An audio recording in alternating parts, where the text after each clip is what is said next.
Diamonds the Grand Illusion, January 30th, 2000. Gladiator Island, Tasman Sea. The Dorset manor house sat in the saddle of the island, between the two dormant volcanoes. The front overlooked the lagoon, which had become a bustling port for the diamond mining activities. Two mines in both volcanic chutes had been in continuous operation almost from the day Charles and Mary Dorset returned from England after their marriage. There were those who claimed the family empire began then, but those who knew better held that the empire was truly launched by Betsy Fletcher when she found the unusual stones and gave them to her children to play with. The original dwelling, mostly built from logs, with a palm frond or palapa roof, was torn down by Arthur Dorset. It was he who designed and built the large mansion that still stood, after being remodeled by later generations until eventually taken over by Arthur Dorset. The style was based on the classical, layout a central courtyard surrounded by verandas from which doors opened onto 30 rooms, all furnished in English colonial antiques. The only visible modern convenience was a large satellite dish, rising from a luxuriant garden, and a modern swimming pool in the center courtyard. Arthur Dorset hung up the phone, stepped out of his office study, and walked over to the pool, where Deirdre was languidly stretched on a lounge chair in a string bikini, carefully absorbing the tropical sun into her smooth skin. "You'd better not let my superintendent see you like that," he said gruffly. She slowly raised her head and looked down over a sea of skin. "I see no problem. I have my bra on, and women wonder why they're raped."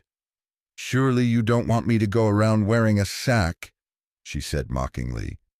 "I have just gotten off the phone with Washington," he said heavily. "It seems your sister has vanished." Deirdre sat up, startled, and lifted a hand to shade her eyes from the sun. "Are your sources reliable? I personally hired the best investigators, former Secret Service agents, to keep her under surveillance. It's confirmed. They bungled their assignment and lost her after a wild ride through the countryside. Maeve isn't smart enough to lose professional investigators. From what I've been told, she had help." Her lips twisted into a scowl. "Let me guess, Dirk Pitt." Dorset nodded. "The man is everywhere. Boudica had him in her grasp at our Kung-Heat Island mine, but he slipped through her fingers. I sensed he was dangerous when he saved Maeve. I should have known how dangerous when he interrupted my plans to be airlifted off the Polar Queen by our helicopter after I set the ship on a collision course toward the rocks. I thought we were rid of him after that. I never imagined he would pop up without warning at our Canadian operation." Dorset motioned to a pretty little Chinese girl who was standing by a column supporting the roof over the veranda. She was dressed in a silk dress with long slits up the sides. "Bring me a gin," he ordered. "Make it a tall one. I don't like skimpy drinks." Deirdre held up a tall, empty glass. "Another rum Collins." The girl hurried off to bring the drinks. Deirdre caught her father eyeing the girl's backside and rolled her eyes. "Really, Daddy?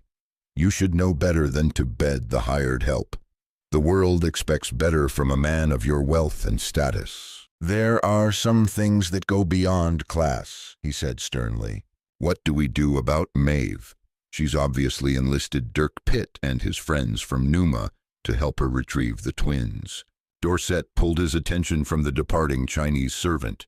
"He may be a resourceful man, but he won't find Gladiator Island as easy to penetrate as our Kung-Heat Island property. Maeve knows the island better than any of us. She'll find a way. Even if they make it ashore," he lifted a finger and pointed through the arched door of the courtyard in the general direction of the mines, "they'll never get within 200 meters of the house." Deirdre smiled diabolically. "Preparing a warm welcome seems most appropriate." "No warm welcome, my darling daughter. Not here, not on Gladiator Island. You have an ulterior plan." It was more statement than question. He nodded. "Through Maeve, they will, no doubt, devise a scheme to infiltrate our security. Unfortunately for them, they won't have the opportunity of exercising it. I don't understand. We cut them off at the pass, as the Americans are fond of saying, before they touch our shore. A perceptive man. My father. She stood up and hugged him, inhaling his smell.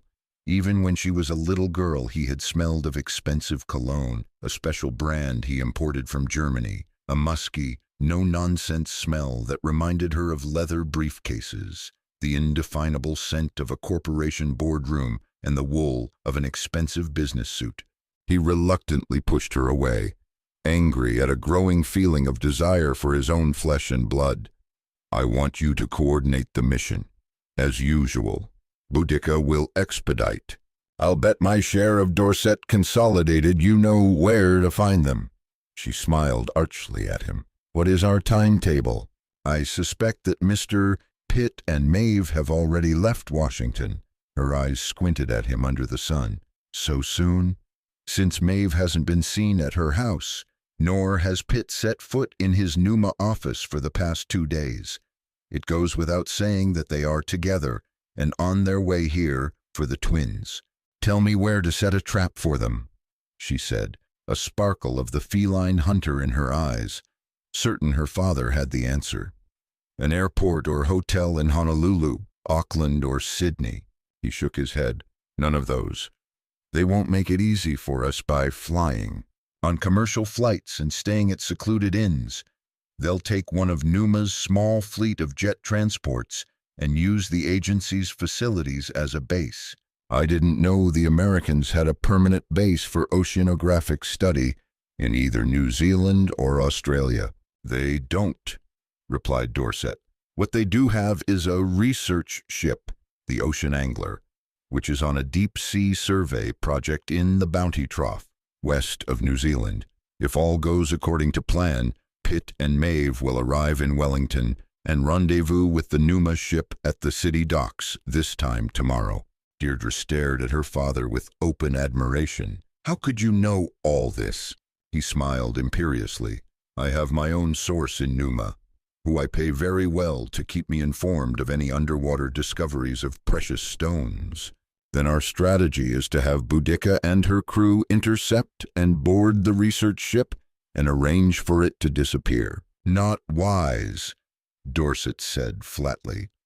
Boudica has learned that Dirk Pitt somehow traced the cleanup of the derelict ships to her and our yacht. We send one of Numa's research ships and its crew to the bottom, and they'll know damned well we were behind it. No, we'll treat that matter more delicately. 24 hours isn't much time. Leave after lunch and you can be in Wellington by supper. John Merchant and his security force will be waiting for you at our warehouse outside of the city. I thought Merchant had his skull fractured on Kung Island. A hairline crack, just enough to make him insane for revenge. He insisted on being in on the kill. And you and Boudica? Asked Deirdre. We'll come across in the yacht and should arrive by midnight, answered Dorset. That still leaves us 10 hours to firm up our preparations. That means we'll be forced into seizing them during daylight. Dorset gripped Deirdre by the shoulders so hard she winced. I'm counting on you, daughter, to overcome any obstacles. A mistake, thinking we could trust Maeve, Deirdre said reproachfully. You should have guessed she would come chasing after her brats the first chance she got. The information she passed on to us before disappearing was useful, he insisted, angrily. Excuses for miscalculation did not come easily to Arthur Dorset. If only Maeve had died on Seymour Island, we wouldn't have this mess. The blame is not entirely hers, said Dorset. She had no prior knowledge of Pitt's intrusion on Kung Hit. He's cast out a net, but any information he might have obtained cannot hurt us. Despite the minor setback, Dorset was not overly concerned. His mines were on islands whose isolation was a barrier to any kind of organized protest. His vast resources had shifted into gear. Security was tightened to keep any reporters from coming within several kilometers of his operations. Dorset attorneys worked long hours to keep any legal opposition at bay, while the public relations people labeled the stories of deaths and disappearances throughout the Pacific Ocean as products of environmentalist rumor mills and attempted to throw the blame elsewhere, the most likely target being secret American military experiments. When Dorset spoke, it was with renewed calm. 23 days from now, any storm raised by Admiral Sandecker will die a natural death when we close the mines. We can't make it look as though we're admitting guilt by shutting down our operations.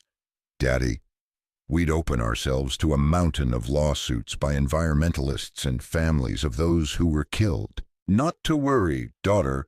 Obtaining evidence that proves our mining methods cause underwater ultrasonic convergence that kills organic life is next to impossible.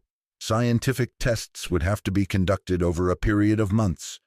In 3 weeks' time, scientists will have nothing to study. Plans have been made to remove every nut and bolt from our diamond excavations.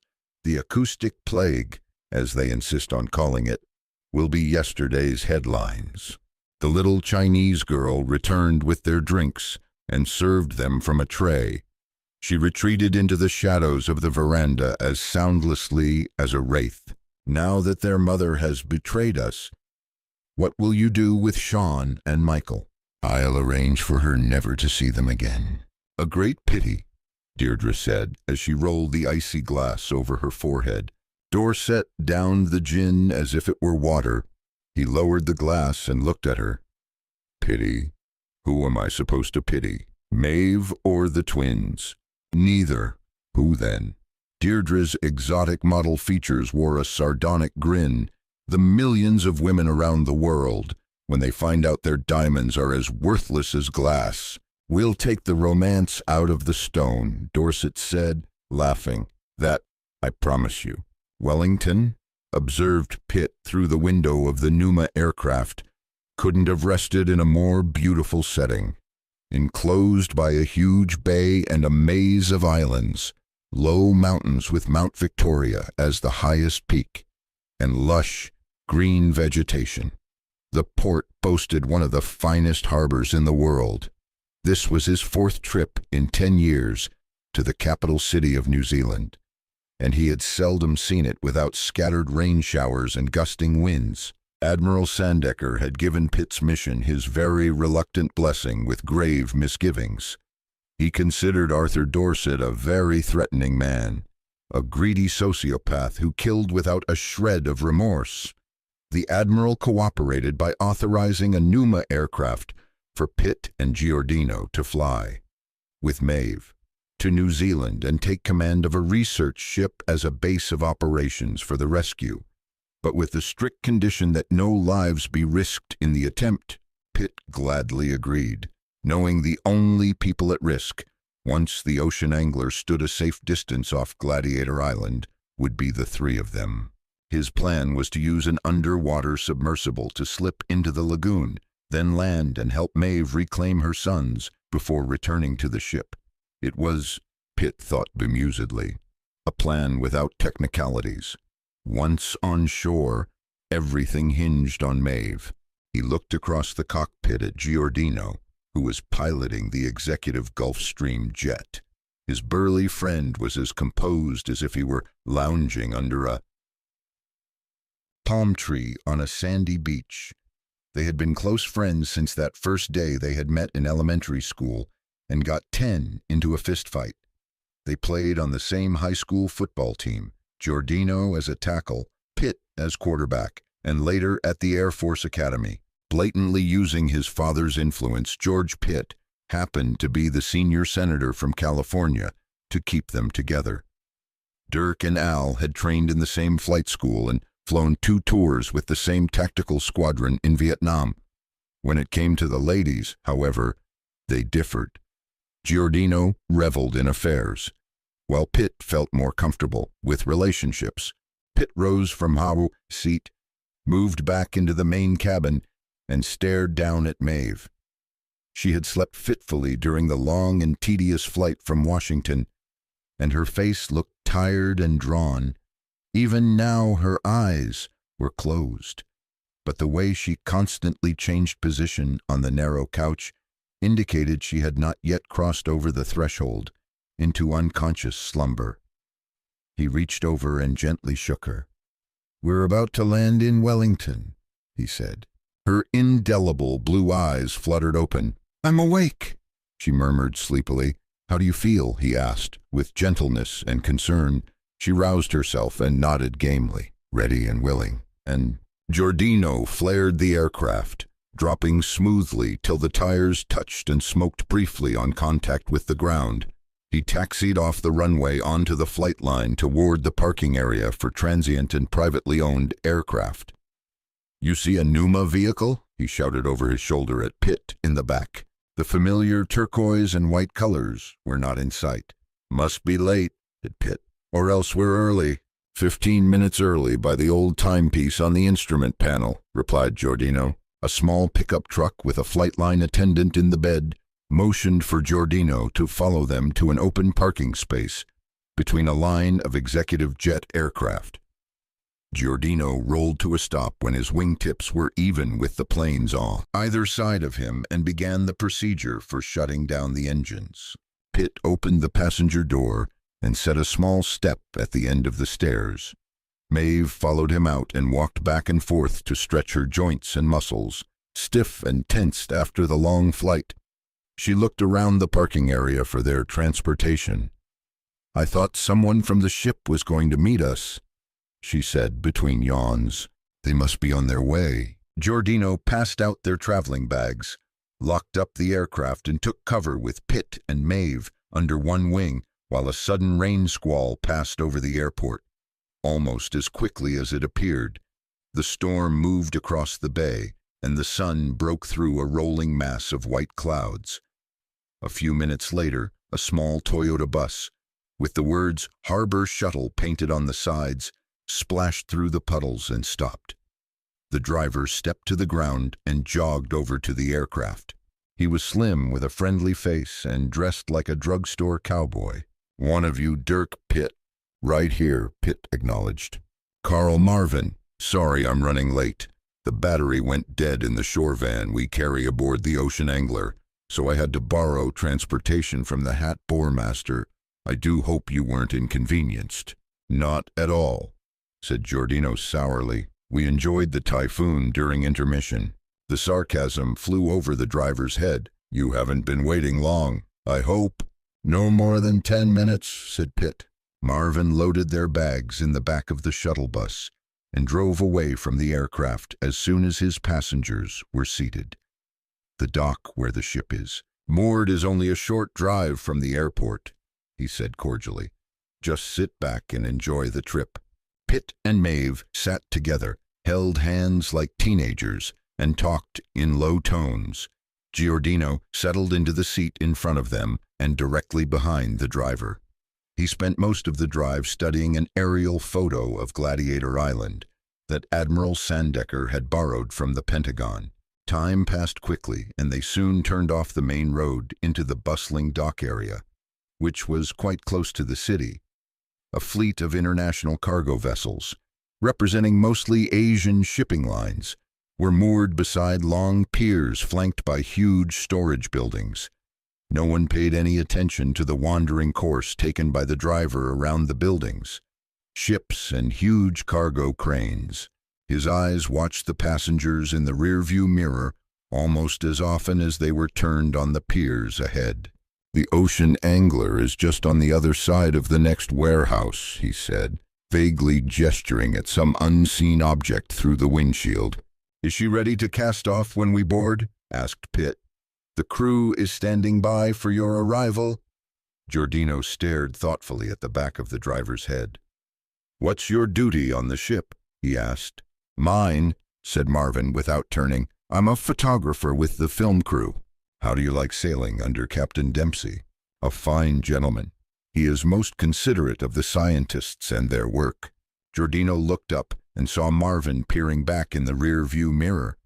He smiled until Marvin refocused his attention on his driving, then, shielded by the backrest of the seat in front of him, he wrote on a receipt for aircraft fuel that was pumped aboard in Honolulu before they headed toward Wellington. He wadded up the paper and casually flipped it over his shoulder on Pitt's lap.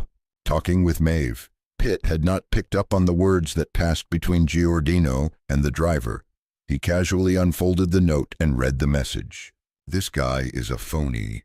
Pitt leaned forward and spoke conversationally without staring suspiciously at the driver. "What makes you such a killjoy?" Giordino turned around and spoke very softly. "Our friend is not from the Ocean Angler." "I'm listening." "I tricked him into saying Dempsey is the captain. Paul Dempsey skippers the Ice Hunter. Joe Ross is captain of the Angler. Here's another inconsistency. You and I and Rudy Gunn went over Numa's scheduled research project and assigned personnel before we left for the Antarctic. So, our friend up front not only has a bogus Texas accent, but he claims to be a photographer with the Ocean Anglers film crew. Get the picture?" "I do," Pitt murmured. "No film crew was recruited to go on the project. Only sonar technicians and a team of geophysicists went on board to survey the ocean floor.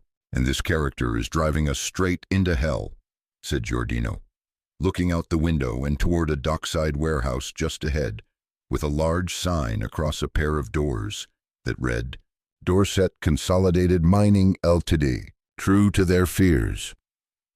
The driver swung the bus through the gaping doors and between two men in the uniforms of Dorset Consolidated security guards. The guards quickly followed the bus inside and pushed the switch to close the warehouse doors. "In the final analysis, I'd have to say we've been had," said Pitt. "What's the plan of attack?" asked Giordino, no longer speaking in a hushed voice. There wasn't time for any drawn-out conference. The bus was passing deeper into the darkened warehouse. "Dump our buddy Carl and let's bust out of here." Giordino did not wait for a countdown. 4 quick steps and he had a chokehold on the man who called himself Carl Marvin. With unbelievable speed, Giordino swung the man from behind the steering wheel, opened the entry door of the bus and heaved him out. As if they had rehearsed, Pitt jumped into the driver's seat and jammed the accelerator to the carpeted floorboard. Not an instant too soon. The bus surged forward through a knot of armed men, scattering them like leaves in the wake of a tornado. 2 pallets holding cardboard boxes of electrical kitchen appliances from Japan sat directly in front of the bus. Pitt's expression gave no hint that he was aware of the approaching impact. Boxes, bits and pieces of toasters, blenders and coffee makers burst into the air as though they were shrapnel from an exploding howitzer shell. Pitt swung a broadside turn down a wide aisle separating tiers of stacked crates of merchandise, took aim at a large metal door, and crouched over the steering wheel. With a metallic clatter that sent the door whirling from its mountings, the Toyota bus roared out of the warehouse onto the loading dock, Pitt twisting the wheel rapidly to keep from clipping one leg of a towering loading crane. This part of the dockyard was deserted. No ships were moored alongside, loading and unloading their cargo holds. A party of workers repairing a section of the pier were taking a break, sitting elbow to elbow in a row on a long wooden barricade that stretched across an access road leading from the pier as they ate their lunch. Pitt lay on the horn, spinning the wheel violently to avoid striking the workers, who froze at the sight of the vehicle bearing down on them. As the bus slewed around the barricade, Pitt almost missed it entirely. But a piece of the rear bumper caught a vertical support and spun the barricade around, slinging the dock workers about the pier as if they were on the end of a cracked whip. "Sorry about that," Pitt yelled out the window as he sped past. He regretted not having been more observant and belatedly realized the phony driver had purposely taken a roundabout route to confuse them. A ploy that worked all too well. He had no idea which way to turn for the entrance to the highway leading into the city. A long truck and trailer pulled in front of him, blocking off his exit. He frantically cramped the steering wheel in a crazy zigzag to avoid smashing into the huge truck. There was a loud metallic crunch, followed by the smashing of glass and the screech of tortured metal as the bus sideswiped the front end of the truck. The bus, its entire right side gouged and smashed, bounced wildly out of control. Pitt corrected and fishtailed the shattered vehicle until it straightened. He pounded the steering wheel angrily at seeing fluid spraying back over the newly cracked windshield. The impact had sprung the radiator from its mounts and loosened the hoses to the engine. That wasn't the only problem. The right tire was blown and the front suspension knocked out of alignment. "Do you have to hit everything that comes across your path?" Giordino asked irritably. He sat on the floor on the undamaged side of the bus. His huge arms circled around Maeve. "Thoughtless of me," said Pitt. "Anyone hurt?" "Enough bruises to win an abuse lawsuit," said Maeve bravely. Giordino rubbed a swelling knot on one side of his head and gazed at Maeve woefully. "Your old man is a sneaky devil. He knew we were coming and threw a surprise ply. Someone at Numa must be on his payroll." Pitt spared Maeve a brief glance. "Not you, I hope." "Not me," Maeve said firmly. Giordino made his way to the rear of the bus and stared out the window for signs of pursuit. 2 black vans careened around the damaged truck and took up the chase. "We have hounds running up our exhaust pipe." "Good guys or bad?" asked Pitt. "I hate to be the bearer of sad tidings, but they ain't wearing white hats." "You call that a positive identification? How about they have Dorset Consolidated Mining logos painted on their doors?" "You sold me. If they come any closer, I could ask for their driver's license." "Thank you. I have a rearview mirror. You'd think we'd have left enough wreckage to have a dozen cop cars on our tails by now," grumbled Giordino. "Why aren't they doing their duty and patrolling the docks? I think it only fitting they arrest you for reckless driving." "If I know Daddy," said Maeve. "He paid them to take a holiday." With no coolant, the engine rapidly heated up and threw clouds of steam from under the hood. Pitt had almost no control over the demolished vehicle. The front wheels, both splayed outward, fought to travel in opposite directions. A narrow alleyway between 2 warehouses suddenly yawned in front of the bus. Down to the final toss of the dice, Pitt hurled the bus into the opening. His luck was against him.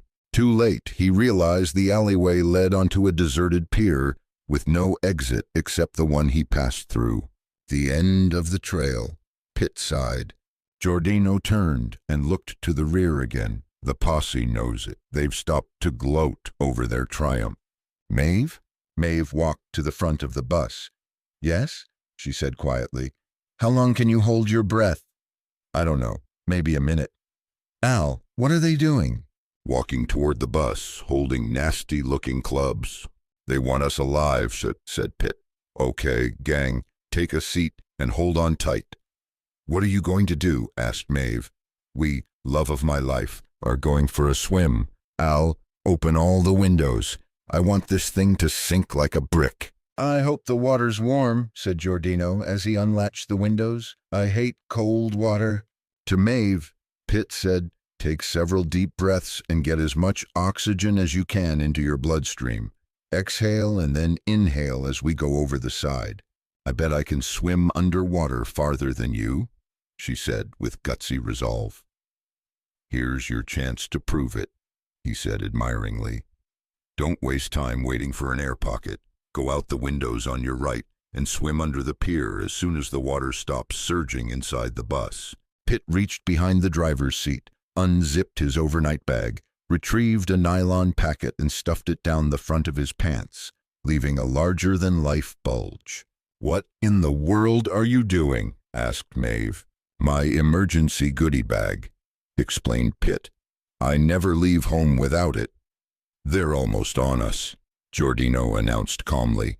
Pitt slipped on a leather coat, zipped it to his collar, turned and gripped the wheel.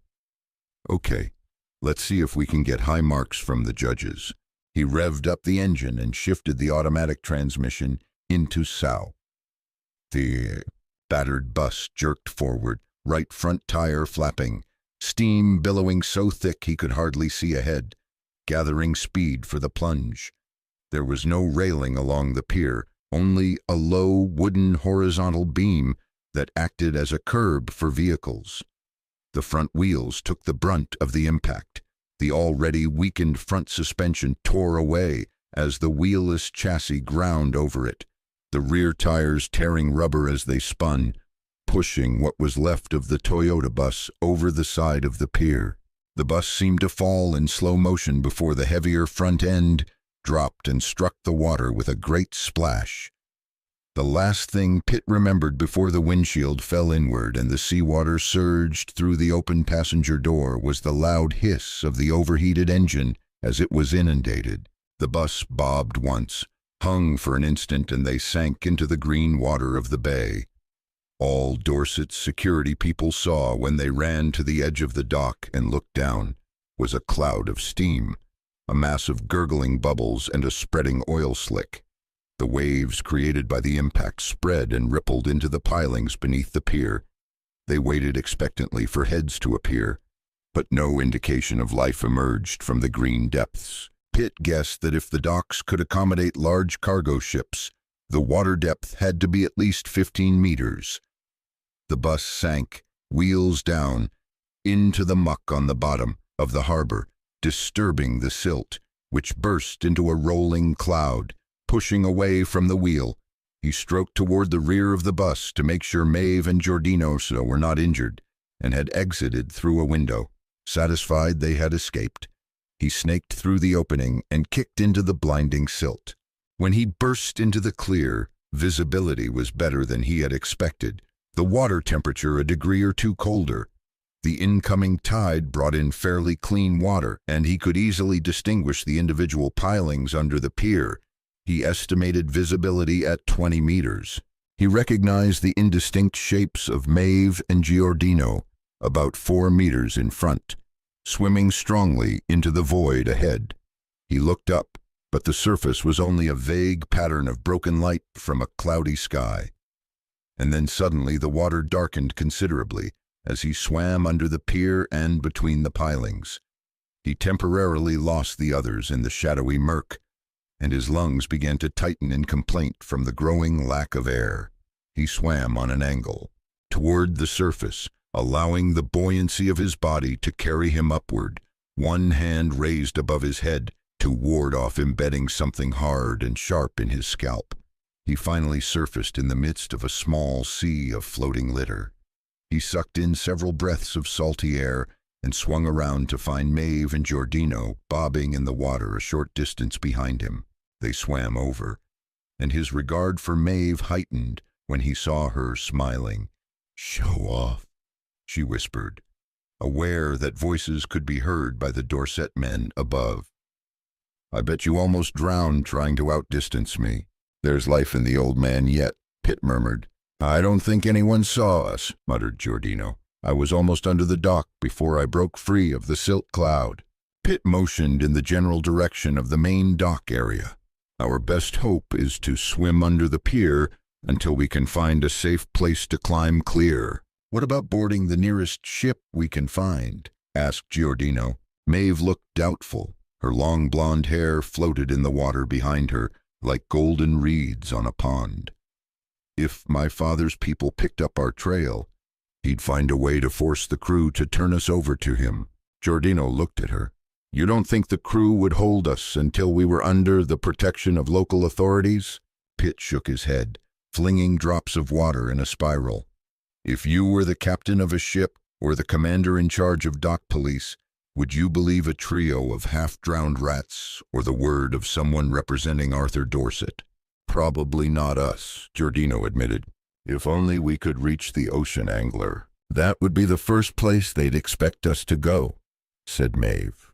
"Once we were on board, Dorset's men would have a fight on their hands if they tried to drag us off," Pitt assured her. "A moot point," Giordino said under his breath. "We haven't the foggiest idea where the ocean angler is berthed." Pitt stared at his friend reproachfully. "I hate it when you're sober-minded. Has she a turquoise hull and white on the cabins above like the Ice Hunter?" asked Maeve. "All Numa ships have the same color scheme," Giordino answered. "Then I saw her. She's tied to Pier 16. "I give up. Where's Pier 16 from here?" "The fourth one north of here," replied Hide. "How would you know that?" "The signs on the warehouses. I noticed number 19 before I drove off of Pier 20. Now that we've fixed our location and have a direction, we'd best get a move on, Giordino suggested. If they have half a brain, they'll be sending down divers to look for bodies in the bus. Stay clear of the pilings, cautioned Pitt. Beneath the surface, they're packed with colonies of mussels. Their shells can cut through flesh like a razor blade. Is that why you're swimming in a leather jacket? Asked Maeve. You never know who you'll meet, Pitt said dryly. Without a visual sighting, there was no calculating how far they had to go before reaching the research ship. Conserving their strength, they breaststroked, slowly and steadily through the maze of pilings, out of sight of Dorset's men on the dock above. They reached the based Pier 20, then passed beneath the main dockyard thoroughfare, which connected to all the loading docks, before turning north toward Pier 16. The better part of an hour crept by before Maeve spotted the turquoise hull reflected in the water beneath the pier. We made it, she cried out happily. Don't count your prize money, Pitt warned her. The dock might be crawling with your father's mussel patrol. The ship's hull was only 2 meters from the pilings. Pitt swam until he was directly beneath the ship's boarding ramp. He reached up, locked his hands around a cross-member that reinforced the pilings and pulled himself out of the water. Climbing the slanting beams until he reached the upper edge of the dock, he slowly raised his head and scanned the immediate vicinity.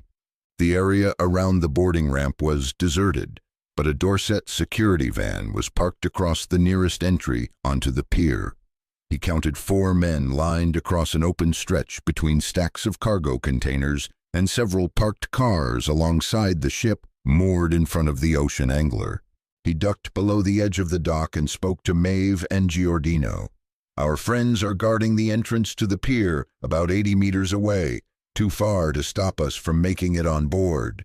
No more conversation was necessary. Pitt pulled both of them onto the beam he was standing on. Then, at his signal, they all climbed over the beam that acted as a curb, dodged around a huge bollard that held the mooring lines of the ship, and with Maeve in the lead, dashed up the boarding ramp to the open deck above. When he reached the safety of the ship, Pitt's instincts began working overtime. He had erred badly, and the mistake couldn't be undone. He knew when he saw the men guarding the dock begin walking slowly and methodically toward the ocean angler, as if they were out for a stroll through the park. There was no shouting or confusion. They acted as though they had expected them, quarry to suddenly appear and reach the sanctuary of the ship.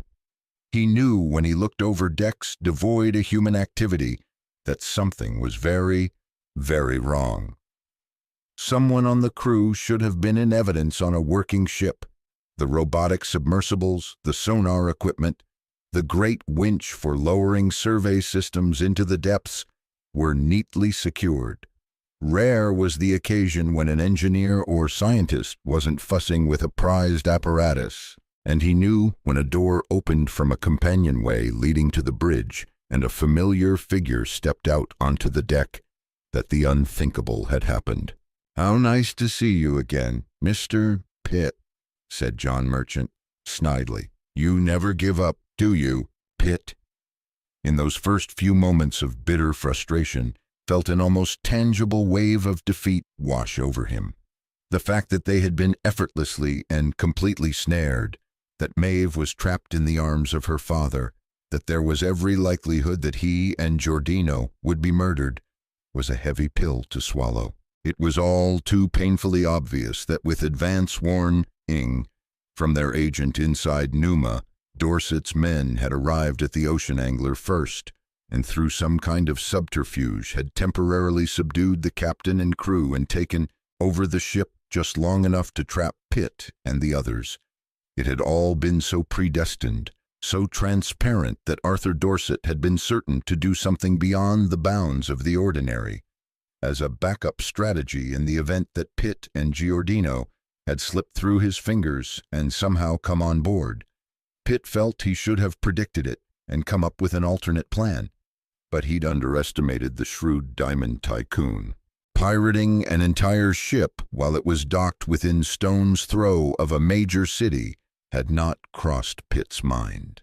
When he saw a small army of uniformed men appear from their hiding places, some with police clubs, a few leveling rubber pellet guns, he knew hope was lost, but not irretrievably lost, not so long as he had Giordino at his side. He looked down at Giordino to see how he was reacting to the terrible shock. As far as he could tell, Giordino looked as though he was enduring a boring classroom lecture. There was no reaction at all. He stared at Merchant as though measuring the man for a coffin. A stare, Pitt observed, that was strangely like the one with which Merchant was appraising Giordino. Pitt put his arm around Maeve, whose brave front began to crumble. The blue eyes were desolate, the wide, vacant eyes of one who knows her world is ending. She bowed her head and placed it in her hands as her shoulders sagged. Her fear was not for herself, but for what her father would do to her boys, now that it was painfully obvious she had deceived him. "What have you done with the crew?" Pitt demanded of Merchant, noting the bandage on the back of his head. "The 5 men left on board were persuaded to remain in their quarters." Pitt looked at him questioningly. "Only 5? "Yes. The others were invited to a party in their honor by Mr. Dorset at Wellington's finest hotel. Hail to the brave explorers of the deep. That's sort of tiring. As a mining company, Dorset Consolidated has a vested interest in whatever minerals are discovered on the seafloor." "You were well prepared," said Pitt coldly. "Who in Numa told you we were coming?" "A geologist, I don't know his name, who keeps Mr. Dorset informed of your underwater mining projects. He's only one of many who provide the company with inside information from businesses and governments around the world." "A corporate spy network?" "And a very good one. We've tracked you from the minute you took off from Langley Field in Washington." The guards who surrounded the 3 made no move to restrain them. "No shackles, no handcuffs?" asked Pitt. "My men have been commanded to assault and maim only Miss Dorset, should you and your friend attempt to escape." Merchant's teeth fairly gleamed under the sun between his thin lips. "Not my wish, of course. The orders came direct from Ms. Boudica Dorset." "A real sweetheart," Pitt said acidly. "I'll bet she tortured her dolls when she was little." "She has some very interesting plans for you, Mr. Pitt. How's your head?" "Not nearly injured enough to keep me from flying over the ocean to apprehend you. I can't stand the suspense. Where do we go from here?" "Mr. Dorset will arrive shortly. You will all be transferred to his yacht." "I thought his floating villa was at Kung Hit Island." "It was several days ago." Merchant smiled, removed his glasses, and meticulously polished the lenses with a small cloth. "The Dorset yacht has 4 turbocharged diesel engines connected to water jets that produce a total of 18,000 horsepower that enable the 80-ton craft to cruise at 120 kilometers an hour. You will find Mr. Dorset is a man of singularly high taste. In reality, he probably has a personality about as interesting as a cloistered monk's address book," said Giordino readily. "What does he do for laughs, besides count diamonds?" "Just for a moment." Merchant's eyes blazed at Giordino, and his smile faded. Then he caught himself, and the lifeless look returned, as if it had been applied by a makeup artist. "Humor, gentlemen, has its price. As Miss Dorset can tell you, her father lacks a fondness for satiric wit. One venture to say that by this time tomorrow you will have precious little to smile about." Arthur Dorset was nothing like Pitt had pictured him. He expected one of the richest men in the world, with 3 beautiful daughters, to be reasonably handsome, with a certain degree of sophistication. What Pitt saw before him in the salon of the same yacht he'd stood in at Kung Hit Island was a troll from Teutonic folklore who just crawled from an underworld cave. Dorset stood a half a head taller than Pitt and was twice as broad from hips to shoulders. This was not a man who was comfortable sitting behind a desk. Pitt could see from whom Boudica had gotten the black, empty eyes.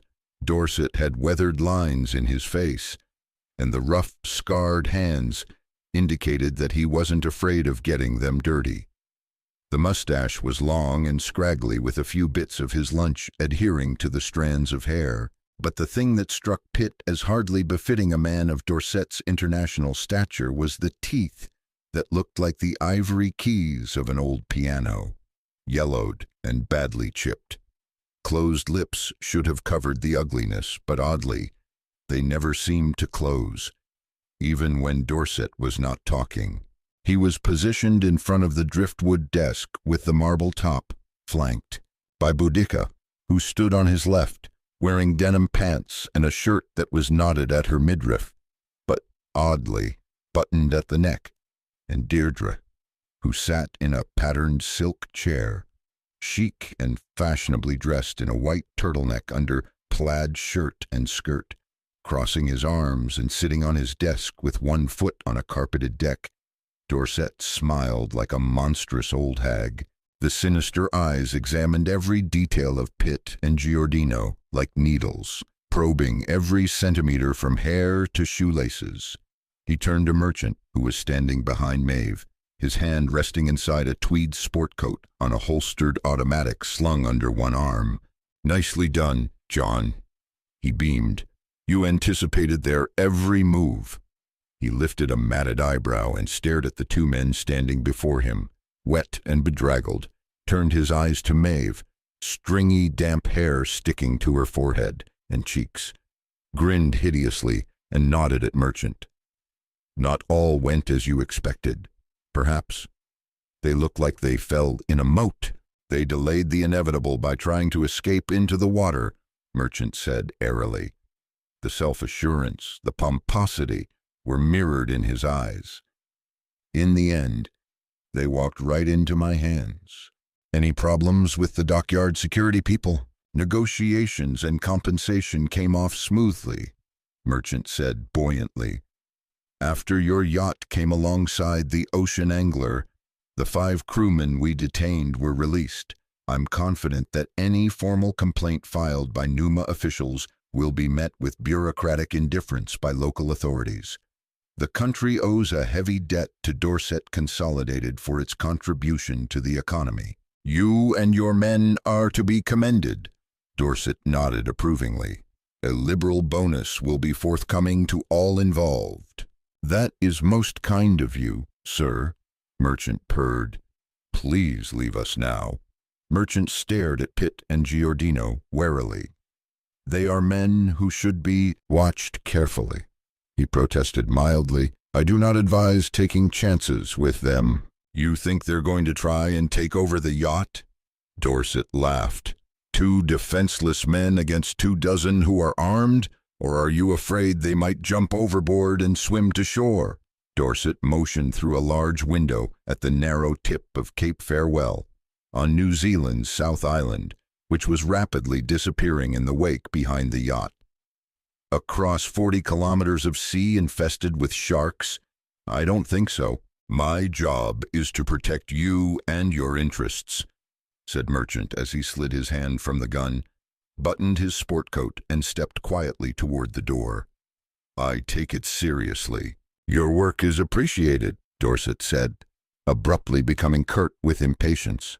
As soon as Merchant was gone, Maeve lashed out at her father. "I demand you tell me if Sean and Michael are all right, unharmed by your rotten mind, Superintendent."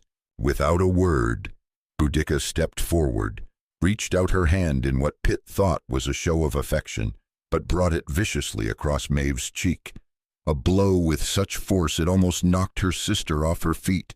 Maeve stumbled and was caught by Pitt as Giordino stepped between the two women, shorter by half. Giordino had to look up into Boudica's face as if he were staring up at a tall building. The scene became even more ludicrous because he had to peer up and over Boudica's bulbous breasts. "There's a homecoming for you," he said drolly. Pitt was familiar with the look in his friend's eye. Giordino was a keen judge of faces and character. He saw something, some infinitesimal oddity that Pitt missed. Giordino was taking a risk that in his estimation was justified. He grinned slyly as he looked Boudica up and down. "I'll make you a wager," he said to her. "A wager?" "Yes, I'll bet you don't shave your legs or your armpits." There was a moment of silence, not born by shock, but more from curiosity. Boudica's face suddenly twisted with fury, and she pulled back her fist to strike. Giordino stood complacently, expecting the blow, but making no move to dodge or ward it off. Boudica hit Giordino hard, harder than most Olympic boxers. Her balled fist caught Giordino on the side of the cheek and the jaw. It was a savage blow, a damaging roundhouse blow, not one that was expected from a woman, and it would have knocked most men off their feet. Cold. Most men would have been unconscious for 24 hours.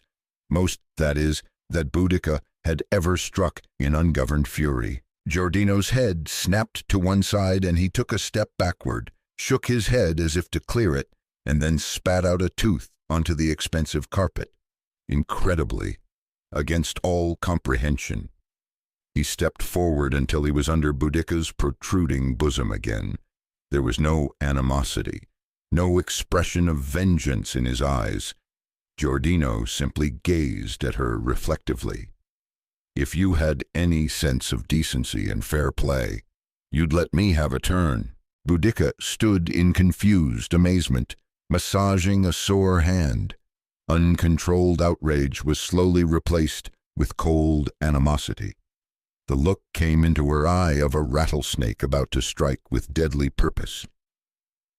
"You are one stupid man," she said coldly. Her hands lashed out and clamped around Giordino's neck.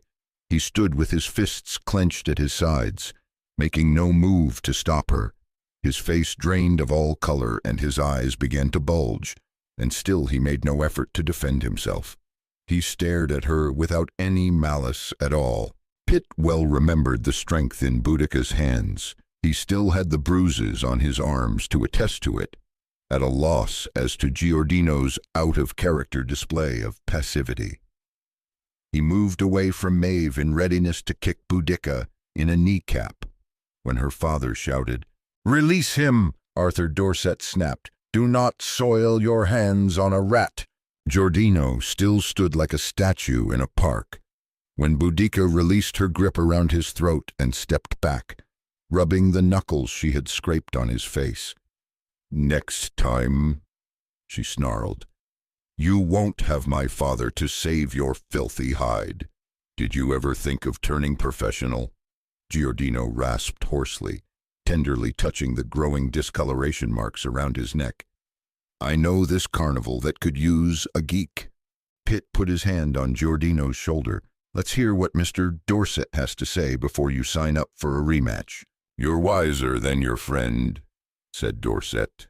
"Only when it comes to averting pain and associating with criminals." "Is that what you think of me, that I'm a common criminal? Considering that you're responsible for murdering hundreds of people?" An unqualified yes. Dorset shrugged imperviously and sat down behind his desk. "Regrettably, it was necessary." Pitt felt feverish with anger against Dorset. "I can't recall a single justification for cold-bloodedly cutting short the lives of innocent men, women, and children.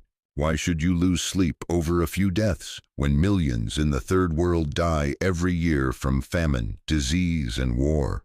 "It was the way I was brought up," said Pitt.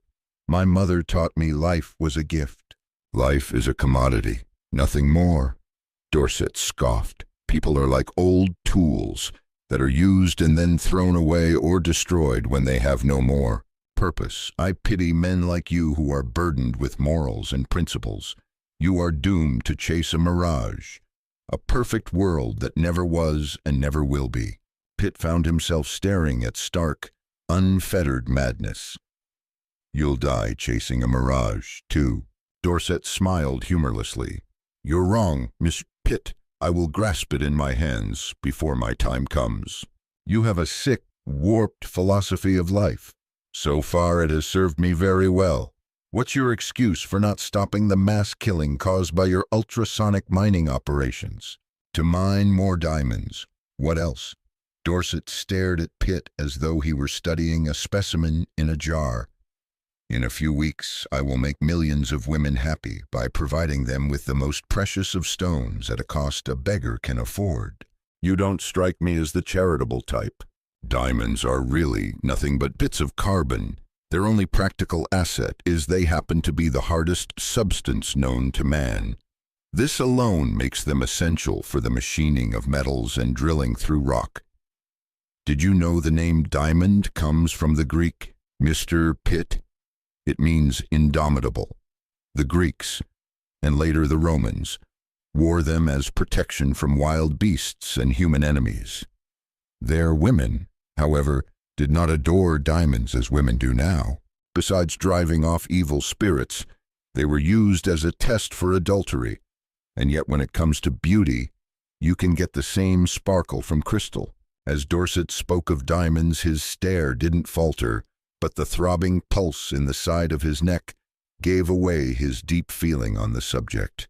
He talked as if he had suddenly risen to a higher plane that few could experience.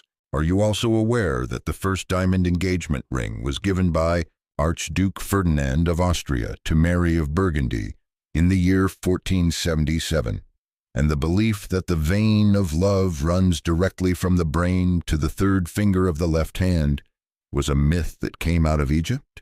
Pitt stared back with unconcealed contempt. What I'm aware of is the current glut of uncut stones being held in warehouses throughout South Africa, Russia, and Australia to inflate false values. I also know the cartel, essentially a monopoly directed by De Beers, fixes the price. So how is it possible for one man to challenge the entire syndicate and cause a sudden, drastic drop of prices on the diamond market? The cartel will play right into my hands, said Dorset contemptuously. Historically, whenever a diamond-producing mining company or nation tried to go around them and merchandise their stones on the open market, the cartel slashed prices. The maverick, failing to compete and finding itself in a no-win situation, eventually returned to the fold. I'm counting on the cartel to repeat their act. By the time they realize that I'm dumping millions of diamonds at 2 cents on the dollar with no regard for earnings, it will be too late for them to react. The market will have collapsed. What percentage is there in dominating a depressed market? I'm not interested in dominating the market, Mr. Pitt. I want to kill it for all time. Pitt noticed that Dorset didn't gaze right at him, but fixed his eyes impassively on a point behind Pitt's head, as if seeing a vision only he could see. If I read you correctly, you're cutting your own throat. It sounds that way, doesn't it? Dorset lifted a finger at Pitt. Exactly what I wanted everyone to think, even my closest associates and my own daughters. The truth of the matter is that I expect to make a great sum of money. How? Pitt asked, his interest aroused. Dorset allowed a satanic grin to display his grotesque teeth. The answer lies not in diamonds, but in the colored gemstone market. My God, I see what this is all about, said Maeve, as if witnessing a revelation. You're out to corner the market on colored stones. She began to shiver from her wet clothing in a swearing dread. Pitt removed his soggy leather jacket and draped it around her shoulders. Dorset nodded. Yes, daughter, during the last 20 years, your wise old father has stockpiled his diamond production while quietly buying up claims to the major colored gemstone mines around the world. Through a complex formation of front corporations, I now secretly control 80% of the market. By colored gemstones, said Pitt. I assume you mean rubies and emeralds. Indeed, and a host of other precious stones, including sapphire, topaz, tourmaline, and amethyst. Almost all are far more scarce than diamonds. The deposits of savorite, red beryl or red emerald, and the Mexican fire opal, for example, are becoming increasingly difficult to find. A number of colored gemstones are so rare they are sought by collectors and are very seldom made into jewelry. Why haven't the prices of colored stones matched that of diamonds? Asked Pitt. Because the diamond cartel has always managed to push color into the shadows.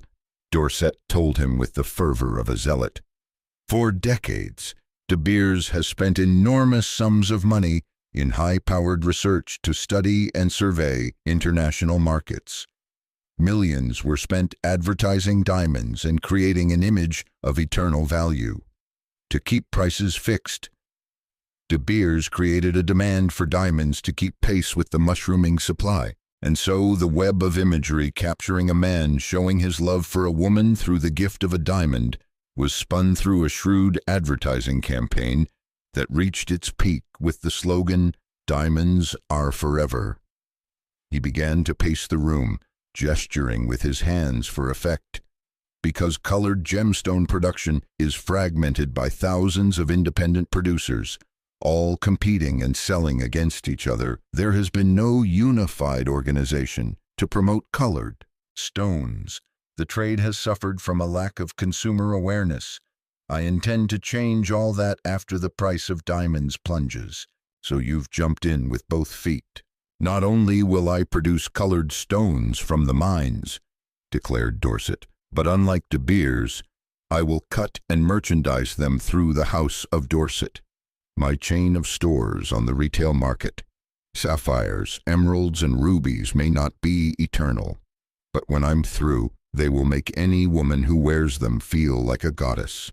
Jewelry will have achieved a new splendor. Even the famous Renaissance goldsmith Benvenuto Cellini proclaimed the ruby and emerald more glorious than diamonds. It was a staggering concept, and Pitt carefully considered the possibilities before he asked. For decades, women have bought the idea that diamonds have an undeniable tie to courtship and a lifetime relationship. Do you really think you can switch their desire from diamonds to colored stones? Why not? Dorset was surprised that Pitt could express doubt. The notion of a diamond engagement ring did not take hold until the late 1800s. All it takes is a strategy to revamp social attitudes. I have a top creative advertising agency with offices in 30 countries ready to launch an international promotional campaign in unison with my operation to send the cartel down the drain. When I'm finished, colored stones will be the prestige gems for jewelry. Diamonds will merely be used for background settings. Pitt's gaze traveled from Boudica to Deirdre, and then Maeve. Like most men, I'm a poor judge of women's inner thoughts and emotions. But I know it won't be easy convincing them that diamonds are not a girl's best friend. Dorset laughed dryly. It's the men who buy precious stones for women, and as much as they want to impress their true love, men have a higher regard for value. Sell them on the fact that rubies and emeralds are 50 times more rare than diamonds, and they'll buy them. Is that true? Pitt was skeptical. That an emerald is 50 times more rare than a comparable diamond? Dorset nodded solemnly. As the deposits of emeralds dry up, and they will in time, the gap will become much higher. Actually, it could safely be said of the red emerald, which comes only from 1 or 2 mines in the state of Utah, that it is over 1 million times as rare. Cornering one market while destroying another, there has to be more in it for you than mere profit. Not mere profit, my dear Pitt. Profits on a level unheard of in history. We're talking tens of billions of dollars. Pitt was incredulous at the staggering sum. You couldn't achieve that kind of money unless you doubled the price of colored gemstones. Quadrupled would be closer to the truth. Of course, the raise would not take place overnight, but in graduated price hikes over a period of years. Pitt moved until he was standing directly in front. Oh, Dorset, peering up closely at the taller man. I have no quarrel with your desire to play King Midas, he said with quiet steadiness. Do what you will with the price of diamonds, but for God's sake shut down the ultrasonic excavation of your mines. Call your superintendents and order them to stop all operations. Do it now before other life is lost. There came a strange stillness. Every pair of eye turned toward Dorset in expectation of an outburst, Odeg wrath at being challenged. He stared at Pitt for long seconds before turning to Maeve. Your friend is impatient. He does not know me, does not recognize my determination. Then he again facet, Pitt. The assault on the Diamond Cartel is set for February 22nd, 21 days from now. To make it work, I need every gram, every carat my mind's carp produce until then. Worldwide press coverage, advertising space in newspapers, and time on television is purchased and scheduled. There can be no change. There will be no change in plans. If a few rabble die, so be it. Mental derangement, Pitt thought. Those were the only words to describe the eerie malignity in Dorset's coal-black eyes. Mental derangement and total indifference to any thought of remorse. He was a man totally without conscience.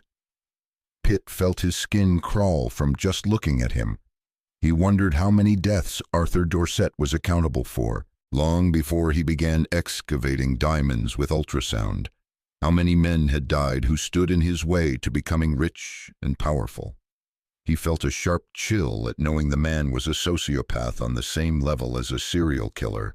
You will pay for your crimes, Dorset, Pitt said calmly, but with a cold edge in his voice.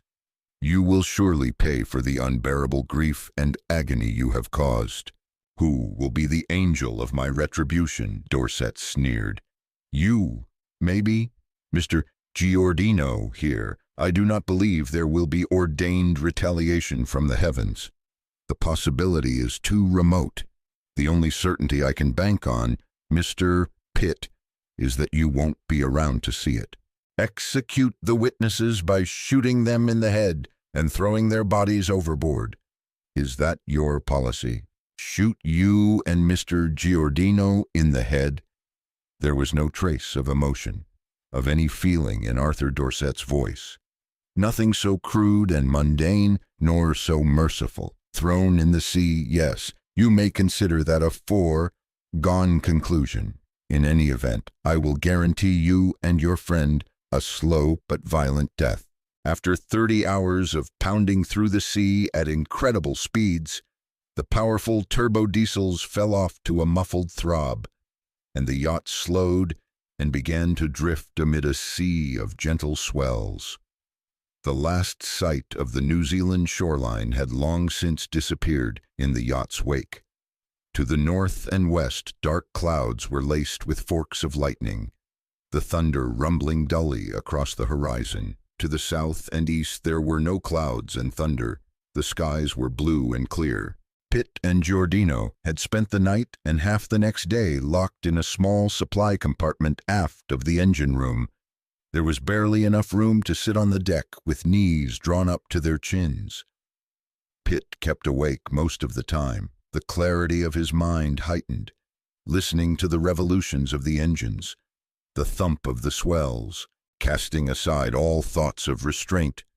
Giordino had wrenched the door off its hinges, only to be confronted by 4 guards with the muzzles of their automatic weapons pushed into his navel. Defeated, he promptly dropped off to sleep before the door was rehung. Angered and blaming only himself for their predicament, Pitt was very self-critical, but no fault could really be attached to him.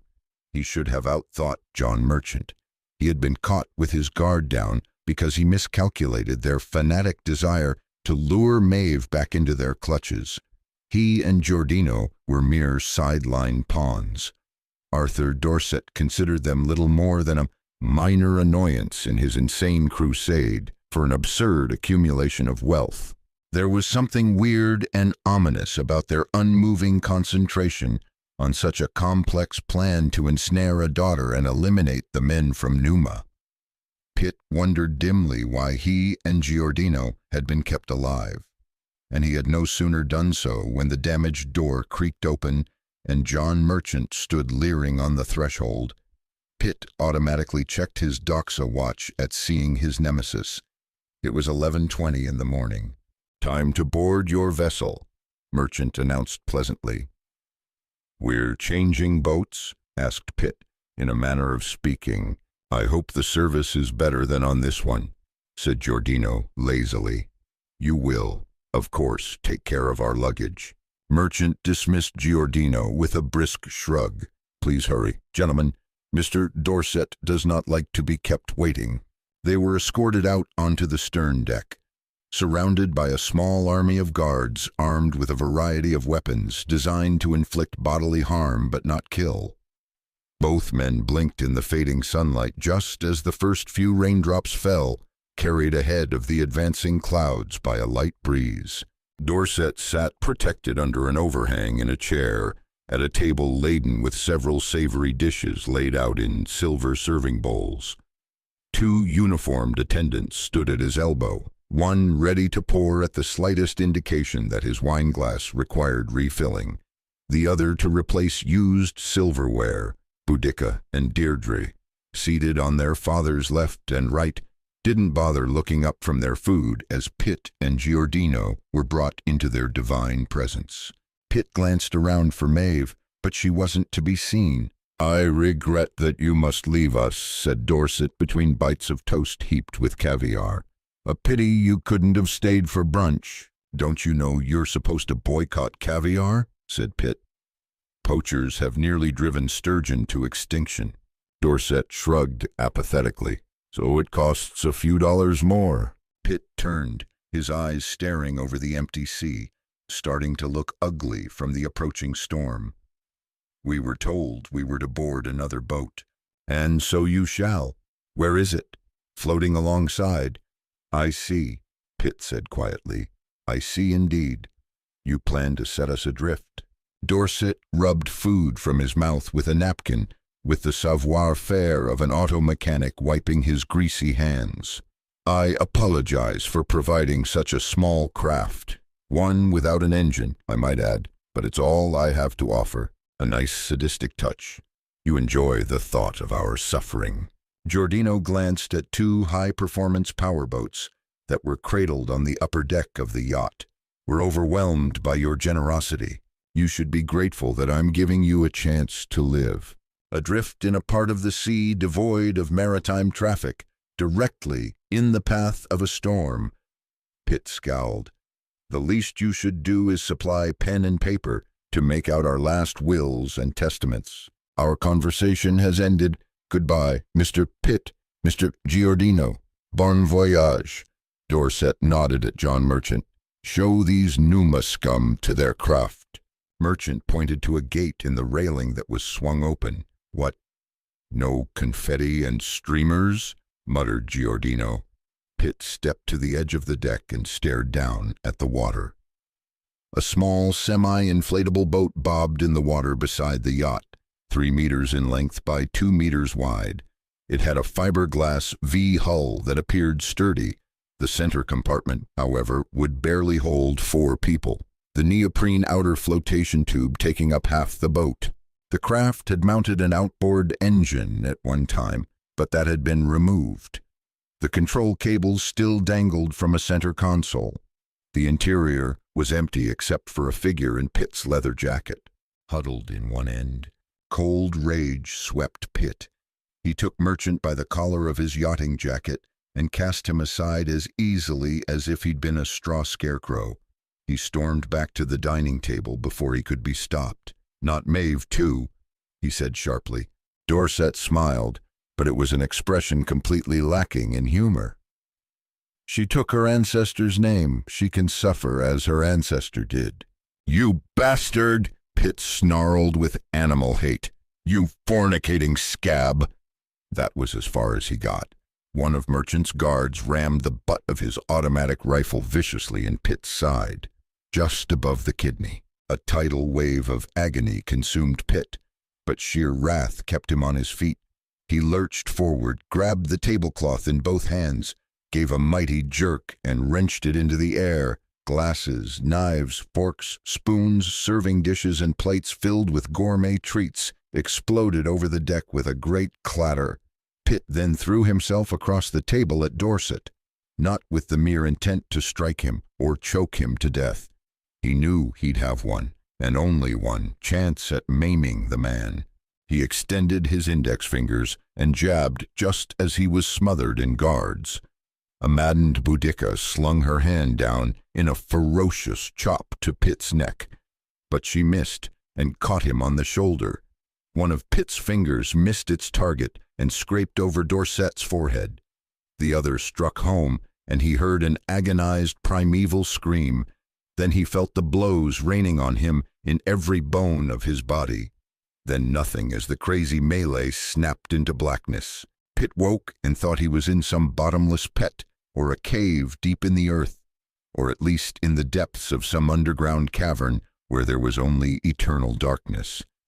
Desperately, he tried to feel his way out, but it was like stumbling through a labyrinth, lost in the throes of a nightmare, doomed to wander forever in a black maze.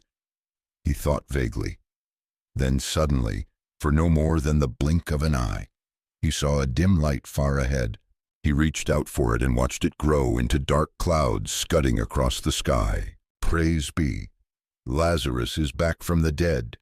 Giordino's voice seemed to come from a city block away, partially drowned out by the rumble of traffic, and just in time to die again by the look of the weather. As he became fully conscious, Pitt wished he could return to the forbidding labyrinth. Every square centimeter of his body throbbed with pain. From his skull to his knees, it seemed every bone was broken. He tried to sit up, but stopped in mid-motion and groaned in agony. Maeve touched his cheek and cradled his shoulders with one arm. "It will hurt less if you don't try to move." He looked up into her face. The sky-blue eyes were wide with caring and affection, as if she were weaving a spell. He could feel her love falling over him like gossamer, and the agony slipped away as if drawn from his nine to his veins. "Well, I certainly made a mess of things, didn't I?" he murmured. She slowly shook her head, the long blonde hair trailing across his cheeks. No, don't think that. You wouldn't be here if it wasn't for me. Merchants' boys worked you over pretty good before throwing you off the yacht. You look like you were used for batting practice by the Los Angeles Dodgers." Pitt struggled to a sitting position. "Dorset? I suspect you may have fixed one of his eyes so he'll look like a real pirate when he slips on his eye patch. Now all he needs is a dueling scar and a hook." "Boudica and Deirdre carried him inside the salon during the brawl," said Maeve. "If Merchant had realized the full extent of Father's injury, there is no telling what he might have done to you." Pitt's gaze swept an empty and ominous sea through eyes that were swollen and half-closed. "They're gone. Tried to run us over before they cut and ran to beat the storm," said Giordino. "Lucky for us, the neoprene floats on our raft, and without an engine, that's all you can call it, rebounded off the yacht's bows. As it was, we came within a hair of capsizing." Pitt refocused his eyes on Maeve. "So they left us to drift like your great-great-great-grandmother, Betsy Fletcher." She stared at him oddly. "How did you know about her? I never told you." "I always investigate the women I want to spend the rest of my life with. And a short life it'll be," said Giordino, pointing grimly to the northwest. "Unless my night school class in meteorology steered me wrong, we're sitting in the path of what they call in these parts a typhoon, or maybe a cyclone, depending how close we are to the Indian Ocean." The sight of the dark clouds and the streaks of lightning, followed by the threatening rumble of thunder, was enough to make Pitt lose heart as he peered across the sea and listened to the increasing wind. The margin between life and death had narrowed to a paper's thickness. Already the sun was blotted out, and the sea turned gray. The tiny boat was minutes away from being swallowed by the maelstrom. Pitt hesitated no longer. The first order of the day is to rig a sea anchor. He turned to Maeve. "We'll need my leather jacket and some line and anything that will help create a drag to keep us from capsizing in heavy seas." Without a word, she slipped out of the coat and handed it to him while Giordino rummaged in a small storage locker under a seat. He came up with a rusty grappling hook attached to two sections of nylon line, one 5 meters, the other 3 meters. Pitt laid open the jacket and filled it with everyone's shoes and the grappling hook. along with some old engine parts and several corroded tools Giordino had scrounged from the storage locker. Then he zipped it up, knotted the sleeves around the open waistband and collar, and tied the makeshift bundle to the shorter nylon line. He cast it over the side and watched it sink before tying the other end of the line solidly to the walk. A round console mounted with the useless controls for the missing outboard engine. "Lie on the floor of the boat," ordered Pitt, tying the remaining line around the center console. "We're in for a wild ride. Loop the line around your waists and tie off the end so we won't lose the boat if we capsize and are thrown in the sea." He took one last look over the neoprene buoyancy tubes at the menacing swells that swept in from a horizon that lifted and dropped. The sea was ugly and beautiful at the same time. Lightning streaked through the purple, black clouds, and the thunder came like the roll from 1,000 drums. The tumult fell on them without pity, the full force of the gale, accompanied by a torrential rain, a drenching downpour that blocked out the sky and turned the sea into a boiling broth of foam, struck them less than 10 minutes later. The drops, whipped by a wind that howled like 1,000 banshees, pelted them so hard it stung their skin. Spray was hurled from wave crests that rose 3 meters above the troughs. All too quickly the waves reached a height of 7 meters, broken and confused, striking the boat from one direction and then another. The wind increased its shrieking violence as the sea doubled its frightening onslaught against the frail boat and its pitiful passengers. The boat was stewing and corkscrewing violently as it was tossed up on the wave crests before being plunged into the troughs. There was no sharp dividing line between air and sea. They couldn't tell where one began and the other left off. Miraculously, the sea anchor was not torn away. It did its duty and exerted its drag, preventing the sea gone berserk from capsizing the boat and throwing everyone into the murderous waters from which there was no return. The gray waves curled down upon them, filling the boat's interior with churning foam, soaking them all to the skin, but tending to pull the center of gravity deeper in the water, giving an extra fraction of stability. The twisting motion and the choppy rise and fall of the boat whirled their cargo of seawater around their bodies, making them feel they were being whipped inside a juice blender. In a way, the size of the tiny craft was a blessing. The neoprene tubes around the sides made it as buoyant as a cork. No matter how violent the tempest, the durable hull would not burst into pieces, and if the sea anchor held, it would not capsize. Like the palms that leaned in the wind from gale-force winds, it would endure. The next 24 minutes passed like 24 hours, and as they hung on grimly to stay alive, Pitt found it hard to believe the storm had not overwhelmed them. There was no word, no description for the misery. The never-ending walls of water poured into the boat, leaving the three of them choking and gasping until the boat was thrust up and onto the crest of the next swell. There was no need for bailing. The weight of the water filling the interior helped keep them from capsizing. 1 second they were struggling to keep from floating over the sides of the tubes, the following second preparing for the next frenzied motion as they fell into a trough, to keep from being slung into the air, with Maeve between them, each with one arm protectively draped over her body. Pitt and Giordino braced their feet against the sides for support. If one of them was thrown froth the boat, there could be no chance of rescue. No soul could survive alone in the writhing sea. The downpour cut visibility to a few meters, and they would quickly be lost to view. During a flash of lightning, Pitt looked over at Maeve.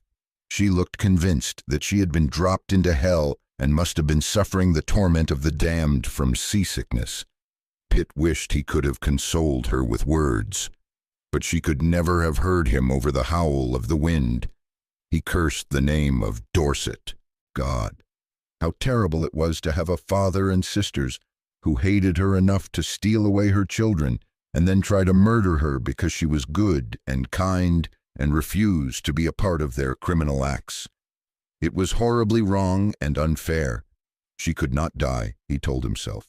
Not as long as he still lived. He gripped her shoulder and gave it an affectionate squeeze. Then he stared at Giordino. Giordino's expression was stoic. His apparent nonchalance under such hell reassured Pitt. Whatever will be, was written in his eyes. There was no limit to the man's endurance. Pitt knew that Giordino would push himself beyond the depths of understanding, even die, long before he would let loose his grip on the boat and Maeve. He would never surrender to the sea. Giordino's friend of 30 years looked as though he could go on forever. Giordino ceased to be amazed by Pitt's fortitude and love for adversity. Pitt thrived on disaster and calamity.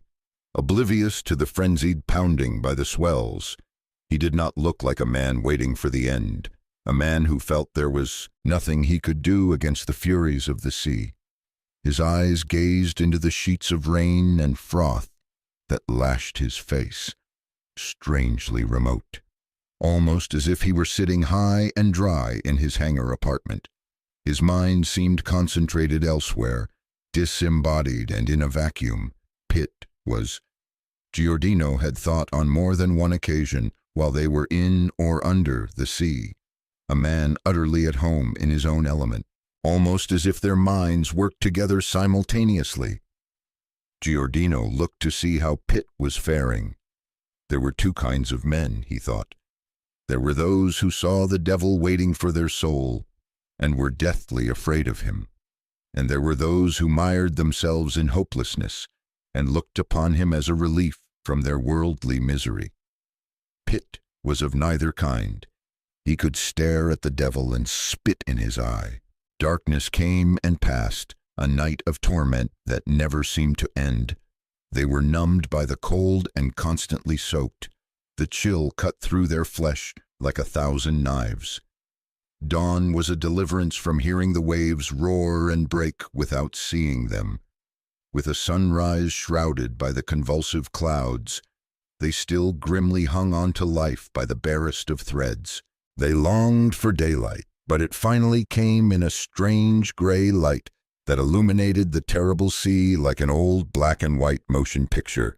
Despite the savagery of the turbulence, the atmosphere was hot and oppressive, a salty blanket that was too thick to breathe.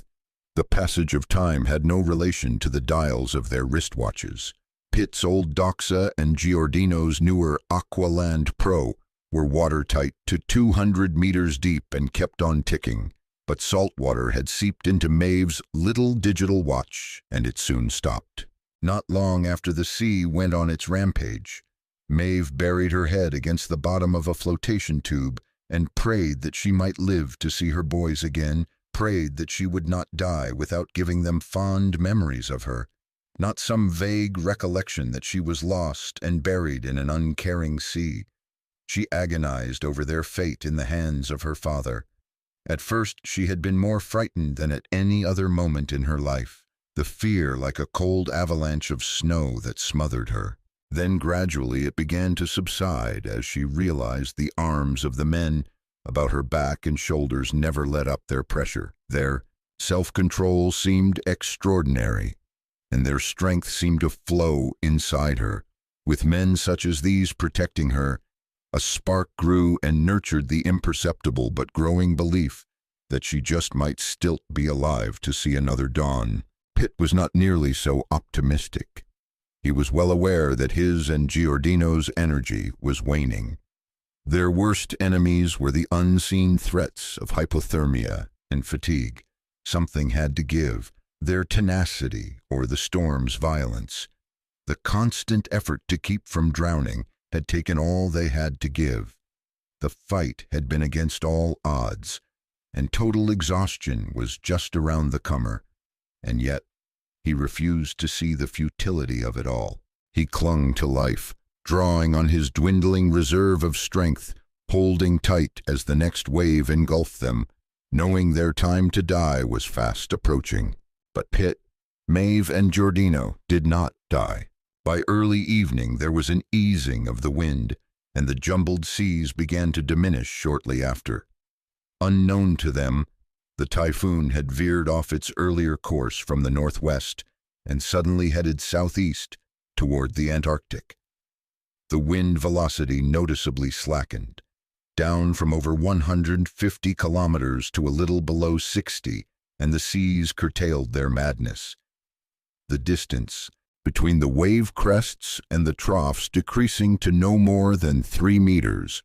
The rain thinned into a light drizzle that became a mist, hovering over the flattened swells. Overhead, a lone gull materialized from nowhere, before darkness swept the seas again, and circled the little boat, screaming as if in stunned surprise at seeing it still afloat. In another hour, the sky was clear of clouds, and the wind was hardly strong enough to sail a sloop in. It was as if the storm were a bad dream that struck in the night and vanished with the soft light of day. They had won only one battle in a war with the elements. The savage seas and the cruel winds had failed to take them into the depths. What the great whirling storm could not destroy with its murderous fury, it rewarded with clemency. It seemed almost mystical, Maeve thought. If they were destined to die, they never would have lived through the storm. We were kept alive for a purpose, she decided staunchly.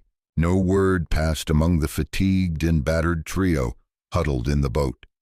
Consoled by the calm in the wake of the departed tempest, exhausted beyond endurance, they entered a region of utterly uncaring indifference to their circumstances and fell into deep sleep. The swells retained a mild chop until the next morning, a legacy of the storm, before the seas became as liquid smooth as a mill pond. The mist had long since faded, and visibility cleared to the far reaches of empty horizons. Now the sea settled down to achieve by attrition what it had failed to achieve by frenzied intensity. They slowly awoke to a sun they had sorely missed for the last 48 hours, but that now burned down on them with unrelenting severity. An attempt to sit up sent waves of pain through Pitt's body. The battering from the sea was added to the injuries he had suffered from John Merchant's men, blinking against the dazzling glare of the sun's reflection on the water. He very slowly eased himself to a sitting position. There was nothing to do now but lie in the boat and wait. But wait for what? Wait in the forlorn hope that a ship might appear over the horizon on a direct course toward them. They were drifting in a dead part of the sea, far from the shipping lanes, where ships rarely sailed. Arthur Dorset had picked their drop-off point cleverly.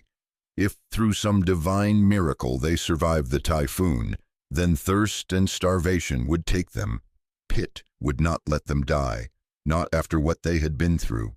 He took an oath of vengeance, to live for no other reason but to kill Arthur Dorset. Few men deserved to die more. Pitt swore to overlook his normal codes and standards of ethics and morality should he and Dorset ever meet again. Nor did he forget Boudica and Deirdre. They too would pay for their depraved treatment of Maeve. "It's all so quiet," said Maeve. She clung to Pitt, and he could feel her trembling. "I feel like the storm is still raging inside my head." Pitt rubbed caked salt from his eyes, comforted in a small degree at feeling that the swelling had gone down. He looked down into the intensely blue eyes, drugged with fatigue and misted by deep sleep. He watched as they stared at him, and they began to shine. "Venus arising from the waves," he said softly. She sat up and fluffed out her salt-encrusted blonde hair. "I don't feel like Venus," she said, smiling. "And I certainly don't look like her." She pulled up her sweater and gently touched the red wheels around her waist, put there by the constant friction of the safety line. Giordino slipped open an eye. "If you two don't quiet up and let a man sleep, I'm going to call the manager of this hotel and complain. We're going for a dip in the pool and then have some breakfast on the lanai," said Maeve with intrepid brightness. "Why don't you join us?" "I'd rather call room service," Giordino drawled, seemingly exhausted by the mere act of speaking. "Since we're all in such a lively mood," said Pitt. I suggest we get on about the business of survival. What are our chances of rescue? Asked Maeve innocently. Nil, answered Pitt. You can bet your father dropped us in the bleakest part of the sea. Admiral Sandecker and the gang at Numa have no idea what happened to us. And if they did, they wouldn't know where to look. If we're to reach our normal life expectancy, we'll have to do it without outside help. Their first task was to pull in the steadfast sea anchor and remove their shoes and the tools and other items from Pitt's jacket. Afterward, they took an inventory of every single item, seemingly useless or not, that might come in handy for the long haul ahead. At last, Pitt removed the small packet that he had shoved down his pants just before driving the bus over the side of the dock. What did you find with the boat? He asked Giordino. Not enough hardware to hang a barn door. The storage compartment held a grand total of 3 wrenches of various sizes, a screwdriver, a fuel pump, 4 spark plugs, assorted nuts and bolts, a couple of rags, a wooden paddle, a nylon boat cover, and a handy-dandy little number that's going to add to the enjoyment of the voyage. Which is? Giordino held up a small hand pump. This, for pumping up the flotation tubes. How long is the paddle? A little over a meter. Barely tall enough to raise a sail, said Pitt. True, but by tying it to the console, we can utilize it as a tent pole to stretch the boat cover over us for shade. And lest we forget, the boat cover will come in handy for catching water should we see rain again. Maeve reminded them. Pitt looked at her. Do you have anything on your person that might prove useful? She shook her head. Clothes only. My Frankenstein sister threw me on the raft without so much as my lipstick. Guess who she's talking about, Giordino muttered. Pitt opened the small waterproof packet and laid out a Swiss Army knife, a very old and worn Boy Scout compass, a small tube of matches, a first aid kit no larger than a cigarette package, and a vest pocket .25 caliber Mauser automatic pistol with 1 extra clip. Maeve stared at the tiny gun. You could have shot John Merchant and my father. Pickett stood a better chance at Gettysburg than I did with that small army of security guards. I thought you looked awfully well endowed, he said with a sly smile. Do you always carry a survival kit? Since my Boy Scout days. Who do you intend to shoot in the middle of nowhere? Not who, but what? A bird, if one comes close enough. You'd shoot a defenseless bird? Pitt looked at her. Only because I have this strange aversion to starving to death. While Giordino pumped air into the flotation tubes before working on a canopy, Pitt examined every square centimeter of the boat, checking for any leaks or abrasions in the neoprene floats and structural damage to the fiberglass hull. He dove overboard and ran his hands over the bottom, but found no indication of damage. The craft appeared to be about 4 years old and had apparently been used as a shore boat when Dorset's yacht moored off a beach, without a dock. Pitt was relieved to find it slightly worn, but in otherwise excellent shape. The only flaw was the missing outboard engine that no longer hung on the transom of the boat. Climbing back on board, he kept them busy all day with odd little jobs to take their minds off their predicament and growing thirst. Pitt was determined to keep their spirits up. He had no illusions as to how long they could last. He and Giordino had once trekked through the Sahara Desert without water for nearly 7 days. That was a dry heat. Here the heavy humidity sucked the life out of them. Giordino rigged the nylon cover as shield from the burning rays of the sun, draping it over the paddle he had mounted on the control console and tying it down over the high sides of the flotation tubes with short lengths cut from the nylon line.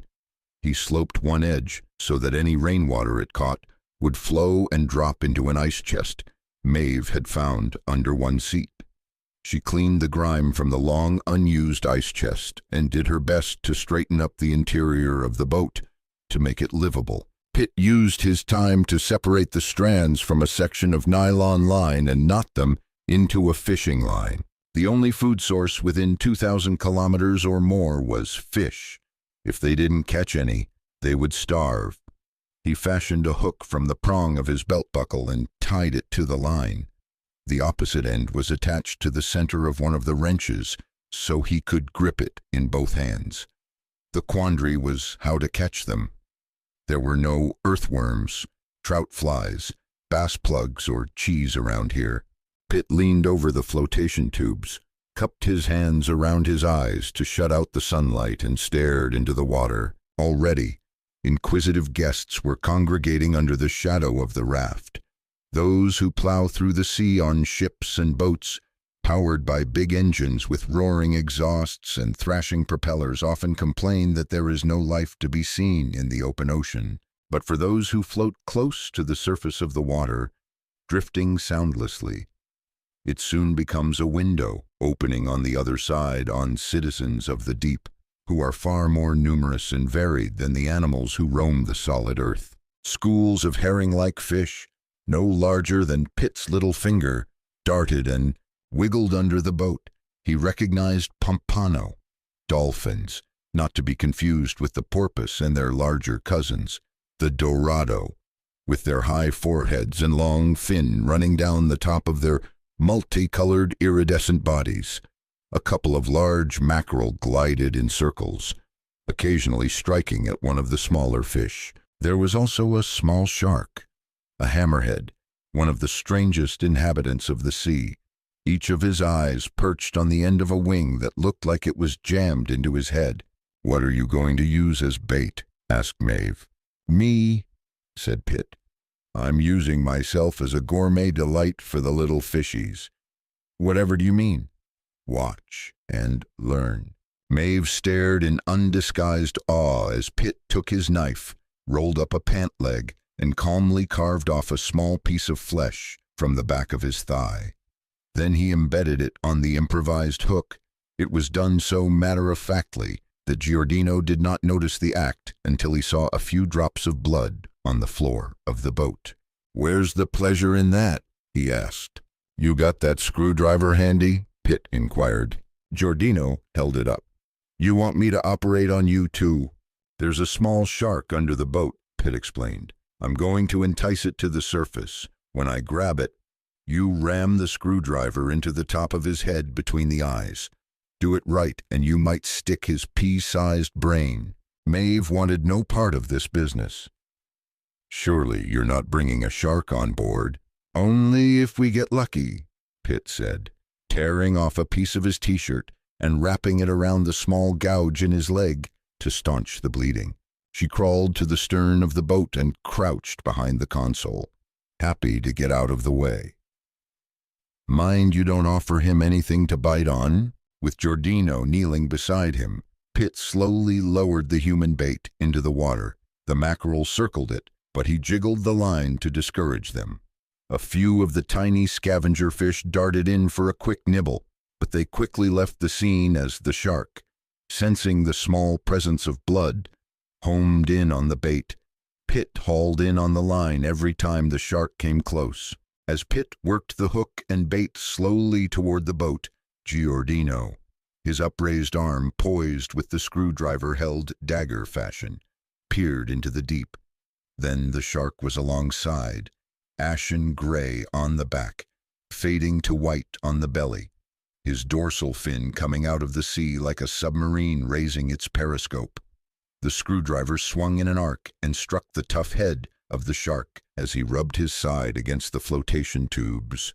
In the hand of most other men, the shaft would never have penetrated the cartilaginous skeleton of the shark, but Giordino rammed it in up to the hilt. Pitt leaned out, clamped his arm under the shark's belly behind the gills, and heaved just as Giordino struck again. He fell backward into the boat, cradling the 1.5-meter hammerhead shark in his arms like a child. He grabbed the dorsal fin, wrapped his legs around the tail, and hung on. The savage jaws were snapping, but found only empty air. Maeve cringed behind the console and screamed as the bristling triangular teeth gnashed only centimeters away from her drawn-up legs, as if he were wrestling an alligator. Giordino threw all his weight on the thrashing beast from the sea, holding down the body on the floor of the boat. scraping the inside of his forearms raw on the sandpaper-like skin. Though badly injured, the hammerhead displayed an incredible vitality. Unpredictable. It was aggressive one minute and oddly docile the next. Finally, after a good 10 minutes of futile thrashing, the shark gave up and lay still. Pitt and Giordino rolled off and caught their breath. The writhing fight had aggravated Pitt's bruises, and he felt like he was swimming in a sea of pain. "You'll have to cut him," he gasped to Giordino. "I feel as weak as a kitten." "Rest easy," Giordino said. There was a patience, a warm understanding in his voice. "After the beating you took on the yacht and the pounding from the storm, it's a wonder you're not in a coma." Although Pitt had honed the blades on his Swiss Army knife to a razor edge, Giordino still had to grip the handle with both hands and exert a great deal of muscle in slicing through the tough underbelly of the shark.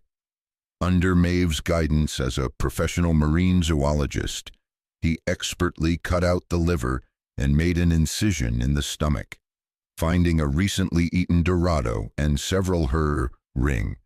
Then Maeve showed him how to slice the flesh from inside the skin efficiently.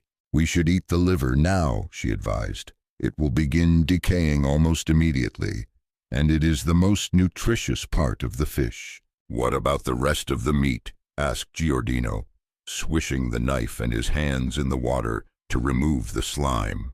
"It won't take long to spoil in this heat." "We've got a whole ocean of salt.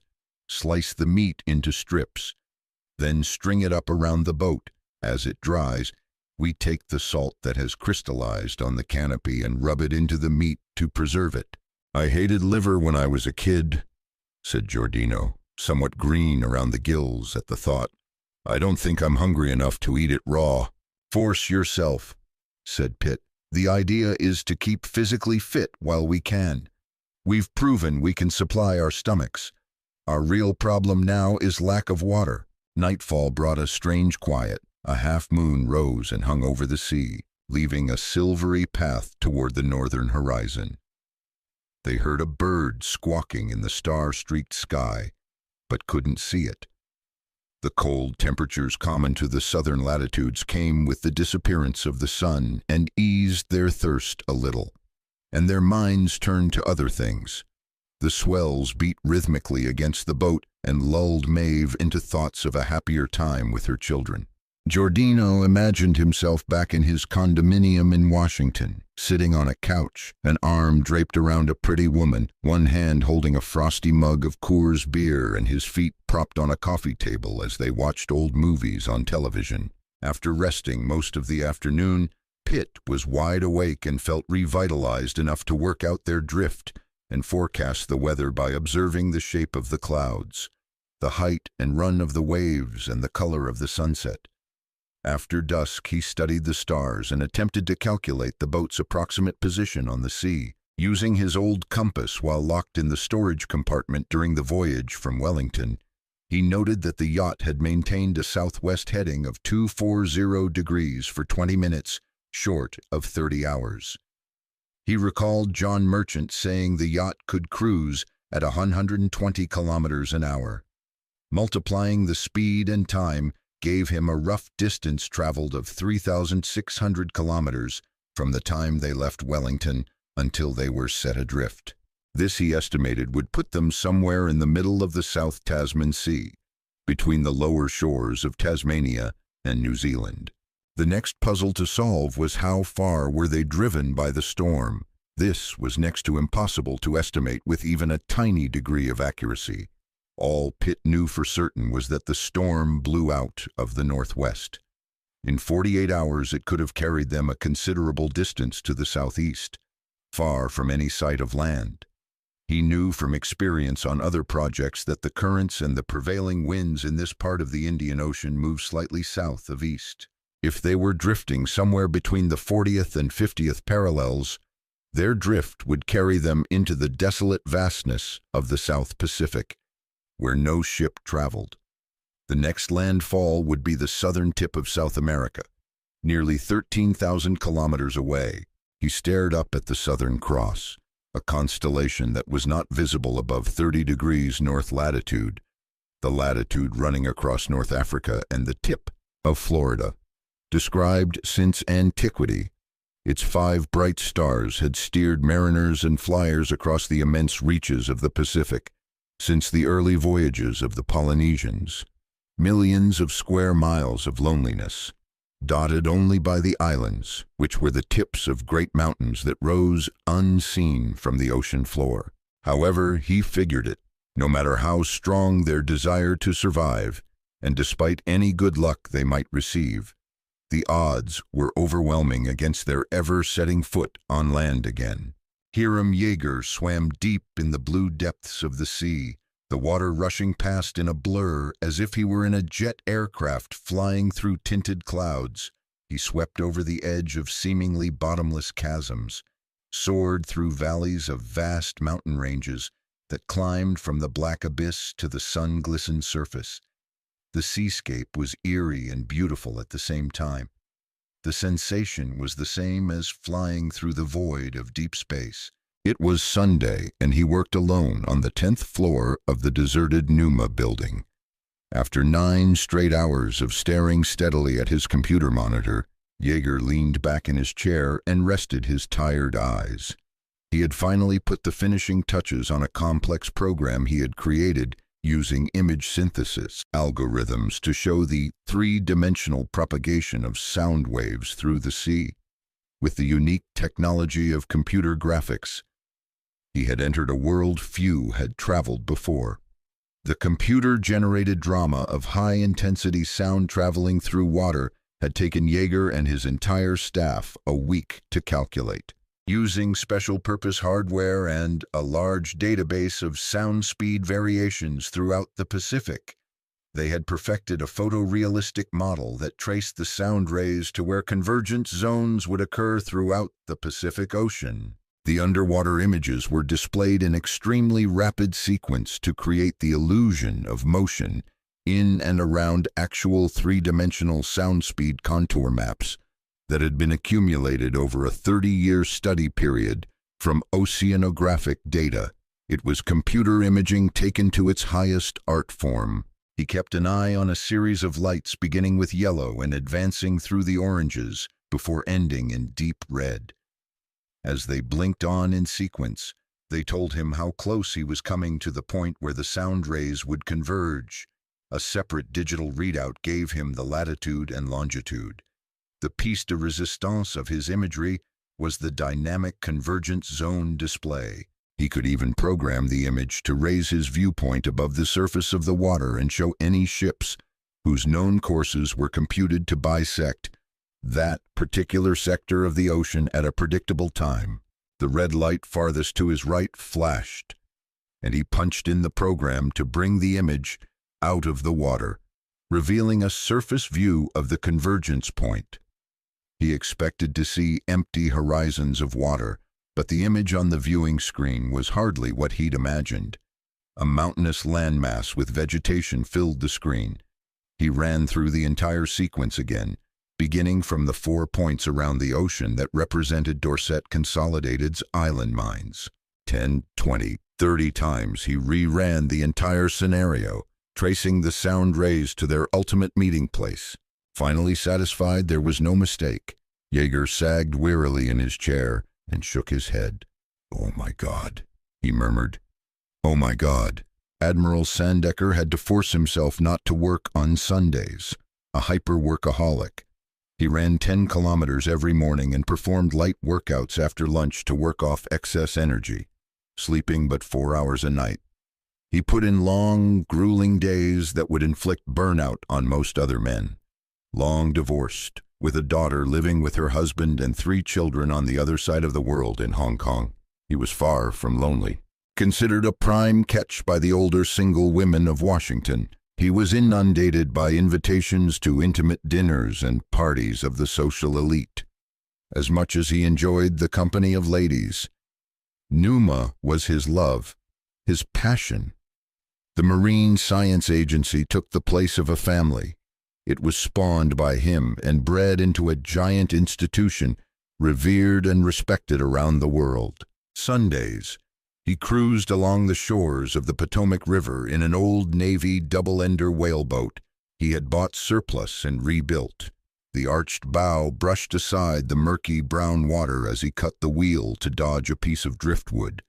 There was history attached to the little 8-meter vessel. Sandecker had documented her chronology from the time she was built in 1936 at a small boatyard in Portsmouth, New Hampshire, and then transported to Newport News, Virginia, where she was loaded on board the newly launched aircraft carrier Enterprise. Through the war years and many battles in the South Pacific, she served as Admiral Bull Halsey's personal shore boat. In 1958, when the Enterprise was decommissioned and scrapped, the aging double-ender was left to rot in a storage area behind the New York shipyard. It was there Sandecker found and bought the worn remains. He then beautifully restored her with loving care until she looked like the day she came out of that boatyard in New Hampshire.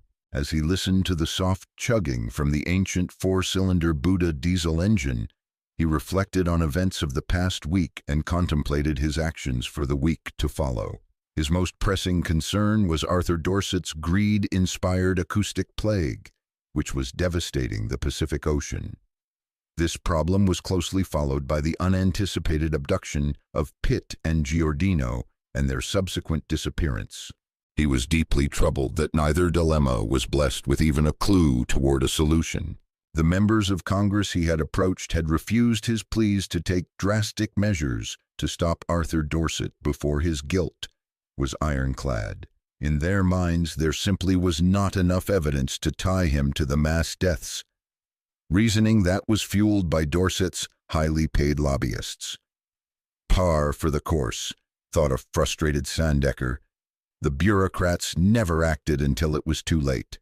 The only hope left was to persuade the president to take action, but without the support of 2 or more prominent members of Congress, that was also a lost cause. A light snow fell over the river, coating the barren trees and winter-dead growth on the ground.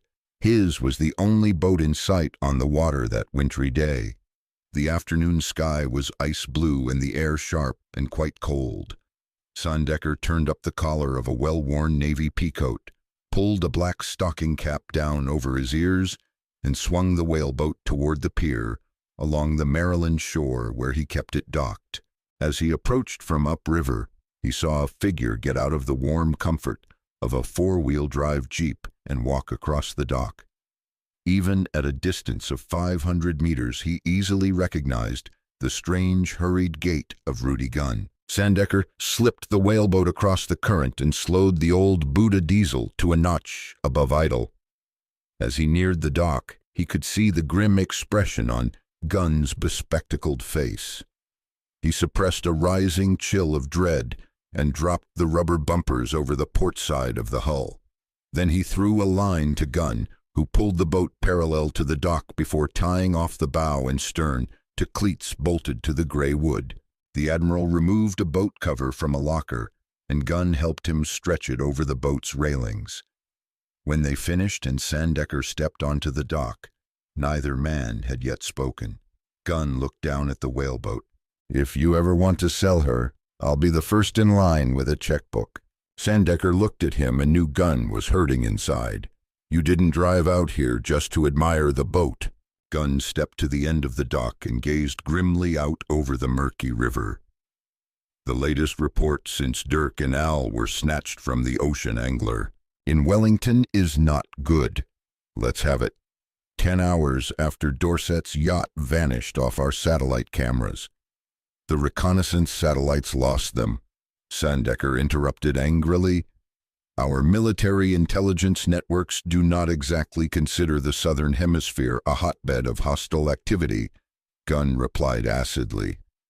"Budgets being what they are, no satellites with the ability to photograph the Earth in detail are in orbits able to cover the seas south of Australia." "I should have considered that," Sandecker muttered in disappointment. "Please go on." The National Security Agency intercepted a satellite phone call from Arthur Dorset aboard his yacht to his superintendent of operations on Gladiator Island, a Jack Ferguson. The message said that Dirk, Al, and Maeve Fletcher were set adrift in a small, powerless boat in the sea far below the 50th parallel, where the Indian Ocean meets the Tasman Sea. The exact position wasn't given. Dorset went on to say that he was returning to his private island. He placed his own daughter in a life-threatening situation? Sandecker muttered, incredulous. I find that unthinkable. Are you sure the message was interpreted correctly? There is no mistake, said Gunn. That's cold-blooded murder, muttered Sandecker. That means they were cast off on the edge of the roaring 40s. Gale-force winds sweep those latitudes most of the year. It gets worse, said Gunn solemnly. Dorset left them drifting helplessly in the path of a typhoon. How long ago? They've been adrift over 48 hours. Sandecker shook his head. If they survived intact, they'd be incredibly difficult to find. More like impossible when you throw in the fact that neither our Navy nor the Aussies have any ships or aircraft available for a search. Do you believe that? Gunn shook his head. Not for a minute. What are their chances of being spotted by a passing ship? Asked Sandecker. They're nowhere near any shipping lanes, except for the rare vessel transporting supplies to a subcontinent research station. The only other ships are occasional whalers. The sea between Australia and Antarctica is a virtual wasteland.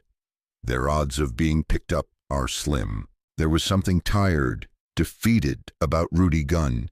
If they were a football team with Sandecker as coach, Pitt as quarterback, and Giordino as an offensive tackle, Gunn would be their man high in the booth, analyzing the plays and sending them down to the field. He was indispensable, always spirited. Sandecker was surprised to see him so depressed. I take it you don't give them much chance for survival. 3 people on a small raft adrift, besieged by howling winds and towering seas. Should they miraculously survive the typhoon, then comes the onslaught of thirst and hunger. Dirk and Al have come back from the dead on more than one occasion in the past, but I fear that this time the forces of nature have declared war on them. If I know Dirk, Sandecker said irrefutably, he'd spit right in the eye of the storm and stay alive if he has to paddle that raft all the way to San Francisco. He shoved his hands deep in the pockets of his old peacoat. Alert any Numa. Research vessels within 5,000 kilometers and send them into the area. If you'll forgive me for saying so, Admiral, it's a case of too little, too late. I'll not stop there. Sandecker's eyes blazed with intent. I'm going to demand that a massive search be launched, or by God I'll make the Navy and the Air Force wish they never existed. Yeager tracked down Sandecker at the Admiral's favorite restaurant, a little out-of-the-way ale and steakhouse below Washington, where he was having a somber dinner with Gunn. When the compact Motorola Iridium wireless receiver in his pocket beeped, Sandecker paused, washed down a bite of filet mignon with a glass of wine, and answered the call. This is Sandecker. Hiram Yeager, Admiral. Sorry to bother you. No need for apologies, Hiram. I know you wouldn't contact me outside the office if it wasn't urgent. Is it convenient for you to come to the data center? Too important to tell me over the phone? Yet, sir. Wireless communication has unwanted ears. Without sounding overdramatic, it is critical that I brief you in private. Rudy Gunn and I will be there in half an hour. Sandecker slipped the phone back into the pocket of his coat and resumed eating. Bad news? Asked Gunn. If I read between the lines correctly, Hiram has gathered new data on the acoustic plague. He wants to brief us at the data center. I hope the news is good. Not from the tone of his voice, Sandecker said soberly. I suspect he discovered something none of us wants to know. Yeager was slouched in his chair, feet stretched out, contemplating the image on an oversized video display computer terminal when Sandecker and Gunn walked into his private office. He turned and greeted them without rising from his chair. What do you have for us? Sandecker asked, not wasting words. Yeager straightened and nodded at the video screen. I've arrived at a method for estimating convergence positions for the acoustic energy emanating from Dorset's mining operations. Good work, Hiram, said Gunn, pulling up a chair and staring at the screen.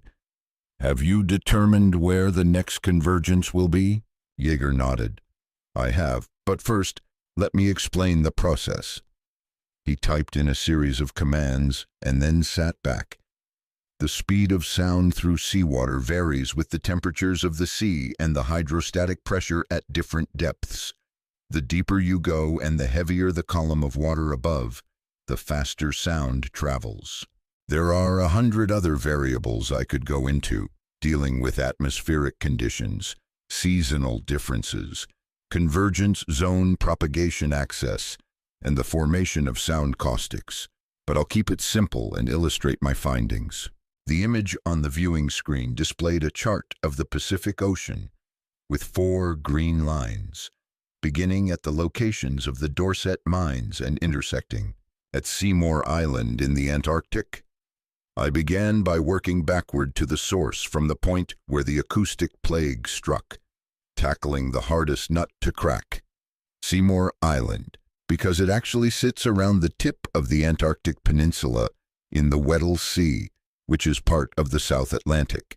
I determined that deep ocean sound rays were reflected by the mountainous geology on the seafloor. This was kind of a fluke and didn't fit the normal pattern. Having established a method, I calculated the occurrence of a more elementary event, the one that killed the crew of the Mentawai.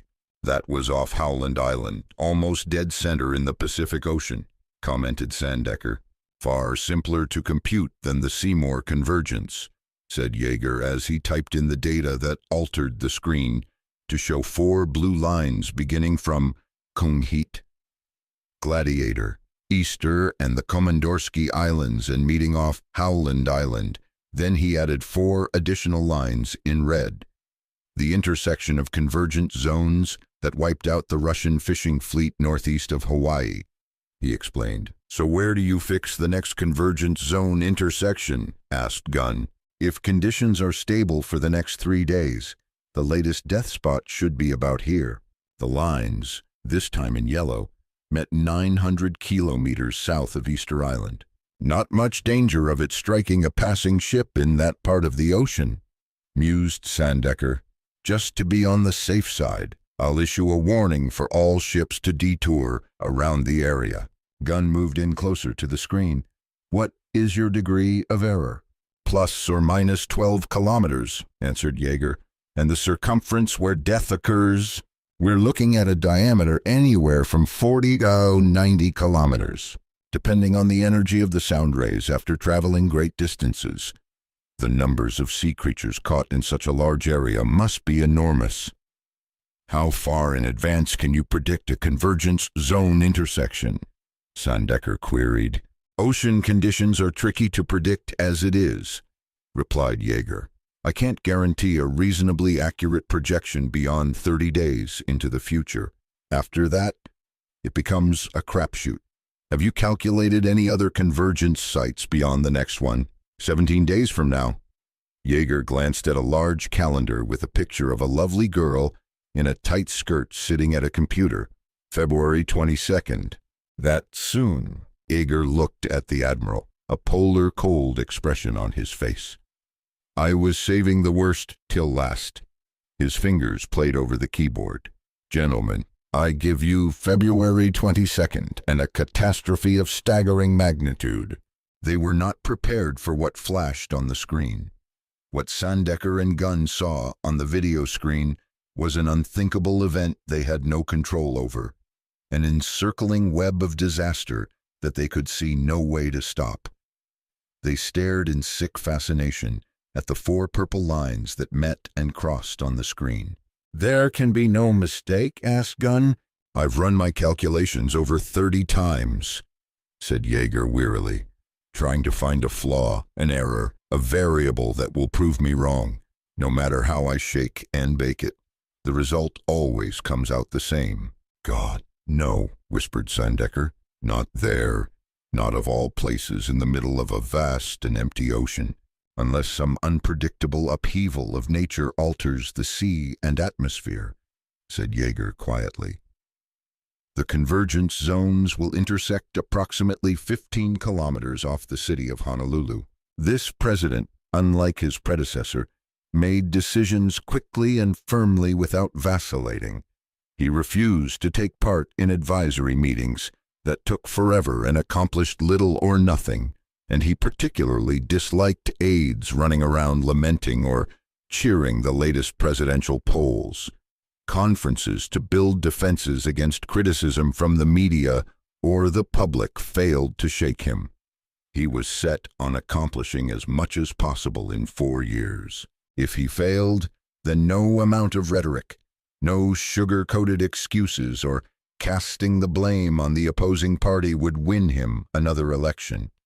Party hacks tore their hair and pleaded with him to present a more receptive image, but he ignored them and went about the business of governing in the nation's interest without giving a second thought to whose toes he stepped on.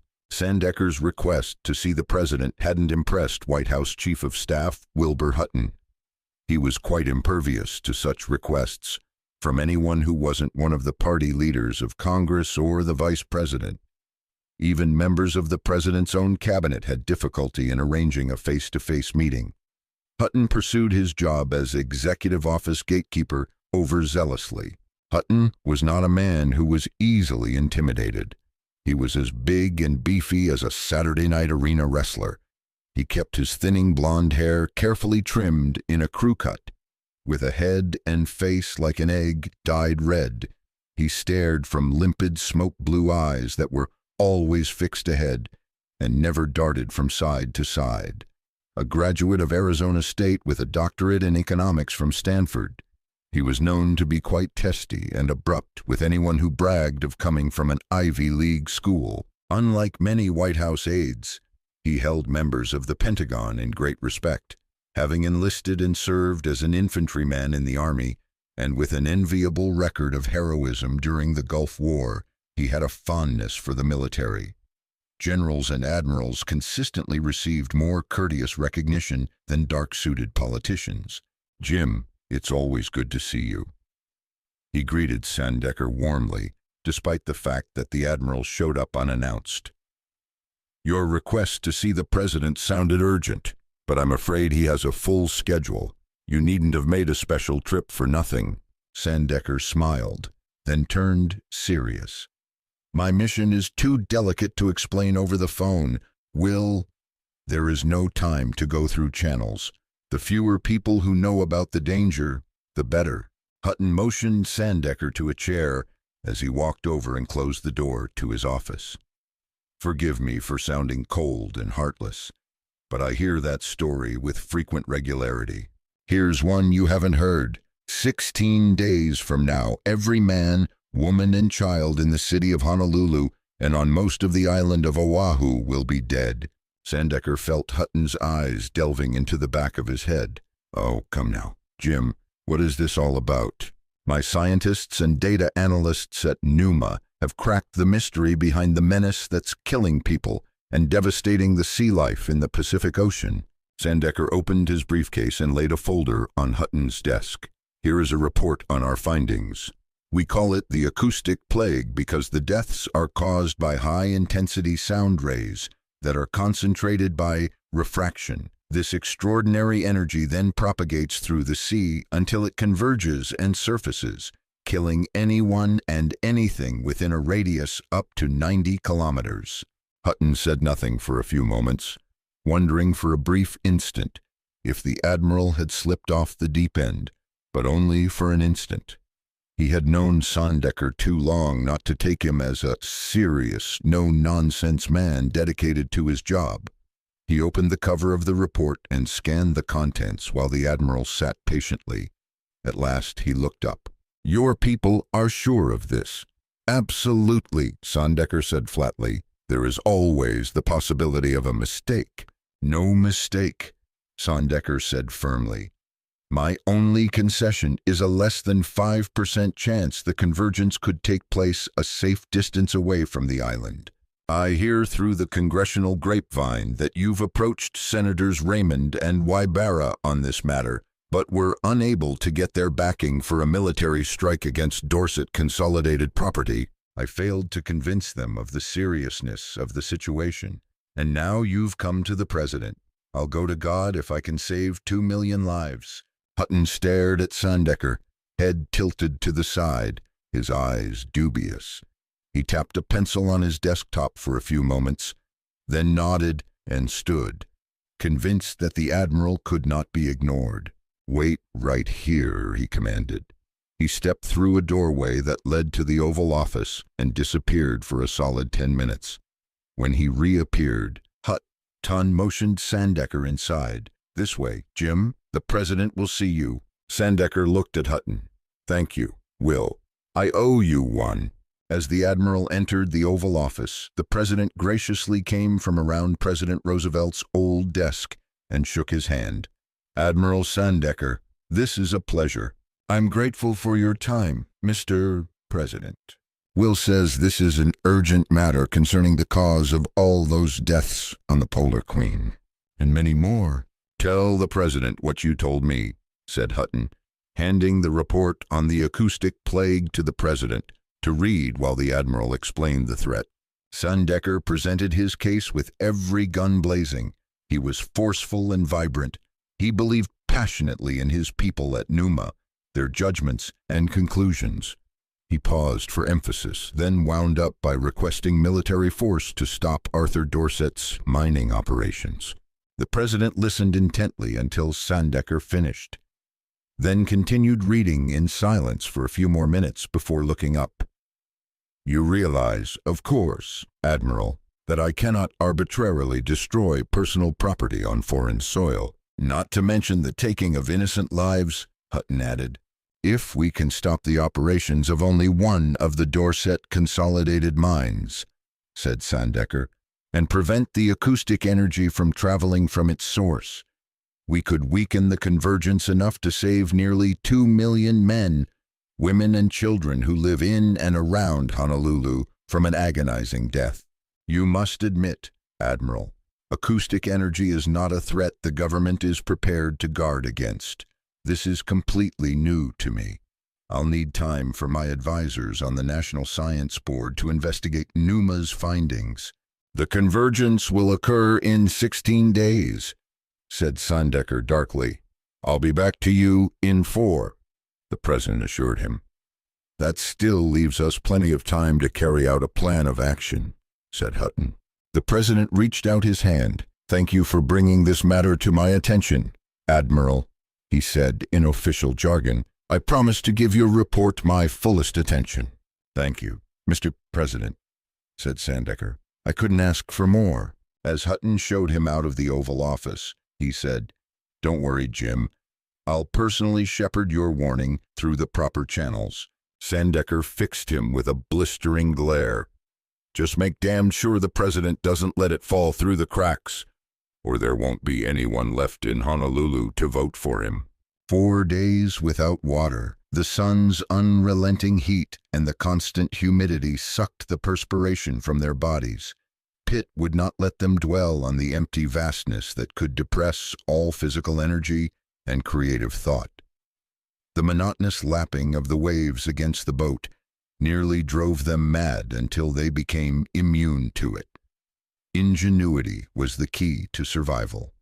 Pitt had studied many shipwreck accounts and knew that too many shipwrecked mariners expired from lethargy and hopelessness. He drove Maeve and Giordino, urging them to sleep only at night and keep as busy as possible during daylight hours. The prodding worked. Besides serving as the ship's butcher, Maeve tied lines to a silk handkerchief and trailed it over the stern of the boat. Acting as a finely meshed net, the handkerchief gathered a varied collection of plankton and microscopic sea life. After a few hours, she divided her specimens into 3 neat piles on a seat lid, as if it were some sort of salad of the sea. Giordino used the harder steel of the Swiss Army knife to notch barbs into the hook fashioned from Pitt's belt buckle.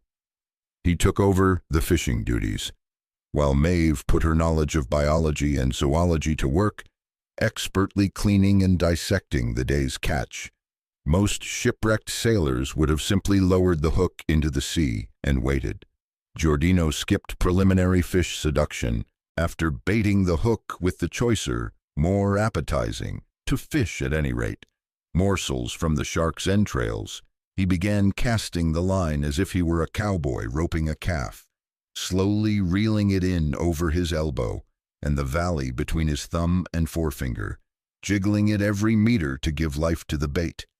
Apparently, finding a moving dinner acted as an enticement to his prey, and soon Giordino hooked his first fish. A small tuna bit the lure, and less than 10 minutes later the bonito was reeled on board. The annals of shipwrecked sailors were rife with tales of those who died of starvation while surrounded by fish, because they lacked the basic skills to catch them. Not Giordino. Once he got the hang of it and sharpened his system to a fine science, he began to pull in fish with the virtuosity of a veteran fisherman. With a net, he could have filled the entire boat in a matter of hours. The water around and beneath the little craft looked like an aquarium. Fish of every size and luminescent color had congregated to escort the castaways. The smallest, vibrantly colored fish came and drew the larger fish, that in turn attracted the larger sharks that made an ominous nuisance of themselves by bumping against the boat. Menacing and graceful at the same time, the killers of the deep glided back and forth beside the boat, their triangular fins cutting the water surface like a cleaver. Accompanied by their entourage of legendary pilot fish, the sharks would roll on their sides as they slid under the boat. Rising on the crest of a swell when the boat was in a trough, they could actually stare down at their potential victims through cat-like eyes as lifeless as ice cubes. Pitt was reminded of a Winslow Homer painting, a print of which had hung in a classroom of his elementary school. It was called The Gulf Stream. In the scene, a black man was shown floating on a demasted sloop surrounded by a school of sharks, with a waterspout in the background. It was Homer's interpretation of man's uneven struggle against natural forces, the old tried-and-true method devised by castaways and early navigators of chewing the moisture out of the raw fish, was a feature of meals, along with the shark meat dried into jerky by the sun. Their sushi bar was also enhanced by 2 fair-sized flying fish they found flopping in the bottom of the boat during the night. The oily flavor of fresh, raw fish did not win any gourmet awards with their taste buds, but it went a long way in diminishing the agony of hunger and thirst. Their empty stomachs were appeased after only a few bites. The need to replenish their body fluids was also lessened by dropping briefly over the side every few hours while the others kept a sharp eye out for sharks. The cooling sensation generated by lying in wet clothes under the shade of the boat cover helped fight the misery of dehydration as well as the torment of sunburn. It also helped to dissolve the coating of salt that rapidly accumulated on their bodies. The elements made Pitt's job of navigating fairly simple.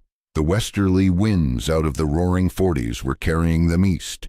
The current cooperated and flowed in the same direction. For determining his approximate position, a rough estimate at best, he relied on the sun and stars while using a cross-staff he'd fashioned of 2 slivers of wood cut from the paddle. The cross-shaft was a method of determining latitude devised by ancient mariners. With one end of the shaft held to the eye, a crosspiece was calibrated by sliding it back and forth until one end fit exactly between either the sun or star and the horizon. The angle of latitude was then read on notches carved on the stag. Once the angle was established, the mariner was able by crude reckoning to establish a rough latitude without published tables for reference. To determine his longitude in Pitt's case, how far east they were being driven was another matter. The night sky blazed with stars that became glittering points on a celestial compass that revolved from east to west. After a few nights of fixing their positions, Pitt was able to record a rudimentary log by inscribing his calculations on one end of the nylon boat cover with a small pencil Maeve had fortuitously discovered stuffed under a buoyancy tube.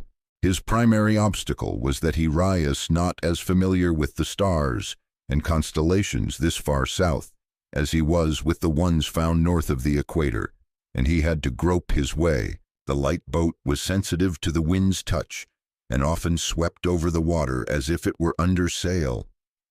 He measured their speed by tossing one of his rubber-soled sneakers in front of the boat that was tied to a 5-meter line. Then he counted the seconds it took the boat to pass the shoe, pulling it from the water before it drifted astern. He discovered that they were being pushed along by the westerly wind at a little under 3 kilometers an hour. By rigging the nylon boat cover as a sail and using the paddle as a short mast, he found they could increase their speed to 5 kilometers, or an easy pace if they could have stepped out of the boat and walked alongside. Here we are drifting rudderless like jetsam and flotsam over the great sea of life, Giordino muttered through salt-caked lips. Now all we have to do is figure out a way to steer this thing. Say no more, said Pitt, using the screwdriver to remove the hinges on a fiberglass seat that covered a storage compartment. In less than a minute, he held up the rectangular lid, which was about the same size and shape as a cupboard door. Every move a picture. How do you plan to attach it? Asked Maeve, becoming immune to Pitt's continuing display of inventiveness. By using the hinges on the remaining seats and attaching them to the lid, I can screw it to the transom that held the outboard motor so that it can swing back and forth. Then by attaching 2 ropes to the upper end, we can operate it the same as any rudder on a ship or airplane. It's called making the world a better place to live. You've done it, Giordino said stoically. Artistic license, elementary logic, idle living, sex appeal. It's all there. Pitt looked at Maeve and smiled. The great thing about Al is that he is almost totally theatrical. So, now that we've got a particle of control, great navigator, what's our heading? That's up to the lady, said Pitt. She's more familiar with these waters than we are. If we head straight north, Maeve answered, we might make Tasmania. Pitt shook his head and gestured at the makeshift sail. We're not rigged to sail under a beam wind. Because of our flat bottom, we'd be blown 5 times as far east as north. Making landfall on the southern tip of New Zealand is a possibility, but a remote one. We'll have to compromise by setting the sail to head slightly north of east, say a heading of 75 degrees on my trusty Boy Scout compass. The farther north, the better, she said, holding her arms around her breasts for warmth. The nights are too cold this far south. Do you know if there are landfalls on that course? Giordino asked Maeve. Not many, she answered flatly. The islands that lie south of New Zealand are few and far apart. We could easily pass between them without sighting one, especially at night. They may be our only hope. Pitt held the compass in his hand and studied the needle. Do you recall their approximate whereabouts? Stewart Island just below the South Island, then come the Snares, the Auckland Islands, and 900 kilometers farther south are the Macquaries. Stewart is the only one that sounds vaguely familiar, said Pitt thoughtfully. Macquarie, you won't care for... Maeve gave an instinctive shiver. The only inhabitants are penguins, and it often snows. It must be swept by colder currents out of the Antarctic. Miss any one of them and it's open sea all the way to South America, Giordino said discouragingly. Pitt shielded his eyes and scanned the empty sky. If the cold nights don't get us, without rain, we'll dehydrate long before we step onto a sandy beach. Our best approach is to keep heading toward the southern islands in hopes of hitting one. You might call it putting all our eggs in several baskets to lower the odds. Then we make a stab for the Macquaries, said Giordino. They're our best hope, Pitt agreed. With Giordino's able help, Pitt soon set the sail for a slight tack on a magnetic compass bearing of 75 degrees. The rudimentary rudder worked so well that they were able to increase their heading to nearly 60 degrees, buoyed by the realization that they had a tiny grip on their destiny. They felt a slight optimism begin to emerge, heightened by Giordino's sudden announcement. "We have a squall heading our way." Black clouds had materialized and were sweeping out of the western sky as quickly as if some giant above were unrolling a carpet over the castaways. Within minutes, drops of moisture began pelting the boat. Then they came heavier and more concentrated until the rain fell in a torrential downpour. "Open every locker and anything that resembles a container," ordered Pitt as he frantically lowered the nylon sail. "Hold the sail on a slant with one end over the side of the boat for a minute to wash away the salt accumulation before we form it into a trough to funnel the rainwater into the ice chest." As the rain continued to pour down, they all tilted their faces toward the clouds, opening wide and filling their mouths, swallowing the precious liquid like greedy young birds demanding a meal from their winged parents. The pure, fresh smell and pure taste came as sweet as honey to parched throats. No sensation could have been more pleasing. The wind rushed over the sea, and for the next 12 minutes they reveled in a blinding deluge. The neoprene flotation tubes rumbled like drums as the raindrops struck their skin-tight sides. Water soon filled the ice chest and overflowed on the bottom of the boat. The life-giving squall ended as abruptly as it had begun. Hardly a drop was wasted. They removed their clothes and wrung the water from the cloth into their mouths before storing any excess from the bottom of the boat in every receptacle they could devise. With the passing of the squall and the intake of fresh water, their spirits rose to new heights. "How much do you figure we collected?" Maeve wondered aloud. "Between 10 and 12 liters, Giordino guessed. "We can stretch it another 3 liters by mixing it with seawater," said Pitt. Maeve stared at him. "Aren't you inviting disaster? Drinking water laced with salt isn't exactly a cure for thirst.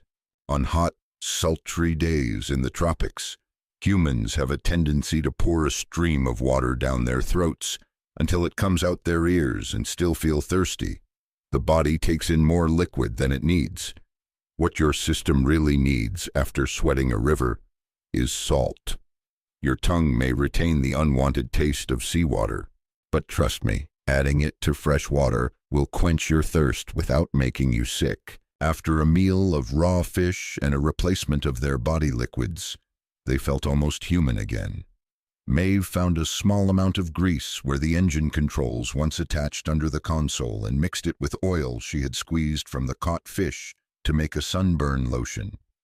She laughingly referred to her concoction as Fletcher's Flesh Armor and pronounced the skin protection factor a -6. The only affliction they could not remedy was the sores that were forming on their legs and backs, caused by chafing front the constant motion of the boat. Maeve's improvised suntan lotion helped but did not correct the growing problem. A stiff breeze sprang up in the afternoon, which boiled the sea around them as they were flung to the northeast, caught in the whim of the unpredictable waves. The leather jacket sea anchor was thrown out, and Pitt lowered the sail to keep it from blowing away. It was like racing down a snowy hill on a giant inner tube, completely out of control. The blow lasted until 10 o'clock the next morning, before finally tapering off. As soon as the seas calmed, the fish came back. They were seemingly maddened by the interruption, thrashing the water and butting up against the boat. The more voracious fish, the bullies on the block, had a field day with their smaller cousins. For close to an hour, the water around the raft turned to blood as the fish acted out their never-ending life-or-death struggle that the sharks always won, tired beyond measure from being thrown about in the boat. Maeve quickly fell asleep and dreamed of her children. Giordino also took a siesta, his dreams conjuring up a vision of an all-you-can-eat restaurant buffet. For Pitt, there were no dreams. He brushed all feelings of weariness aside and rehoisted the sail. He took a sighting of the sun with his cross-staff and set a course with the compass. Settling into a comfortable position in the stem, he steered the boat toward the northeast, with the ropes attached to the rudder. As so often when the sea was calm, he felt aloof from the problems of staying alive and the sea around him. After thinking and rethinking the situation, his thoughts always returned to Arthur Dorset. He stirred himself to summon up his anger. No man could visit unspeakable horrors on innocent people, even his own daughter, and not suffer a form of retribution. It mattered more than ever now. The leering faces of Dorset and his daughters Deirdre and Boudica beckoned to him. There was no room in Pitt's mind for the suffering of the past 5 days, for any emotion revolving around the torment of near death. No thought of anything but the primeval obsession for revenge. Revenge or execution, there was no distinction in Pitt's mind. Dorset could not be permitted to continue his reign of evil. Certainly not after so many deaths. He had to be held accountable. Pitt's mind was fixed on not one but 2 objectives: the rescue of Maeve's 2 sons and the killing of the evil diamond merchant. Pitt steered the tiny craft over the vast sea throughout the 8th day. At sunset, Giordino took over the navigation duties, while Pitt and Maeve dined on a combination of raw and dried fish. A full moon rose over the horizon as a great amber ball before diminishing and turning white as it crossed the night sky above them.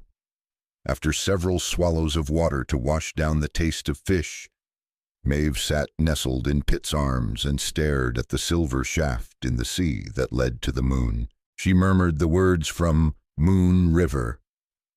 2 drifters off to see the world.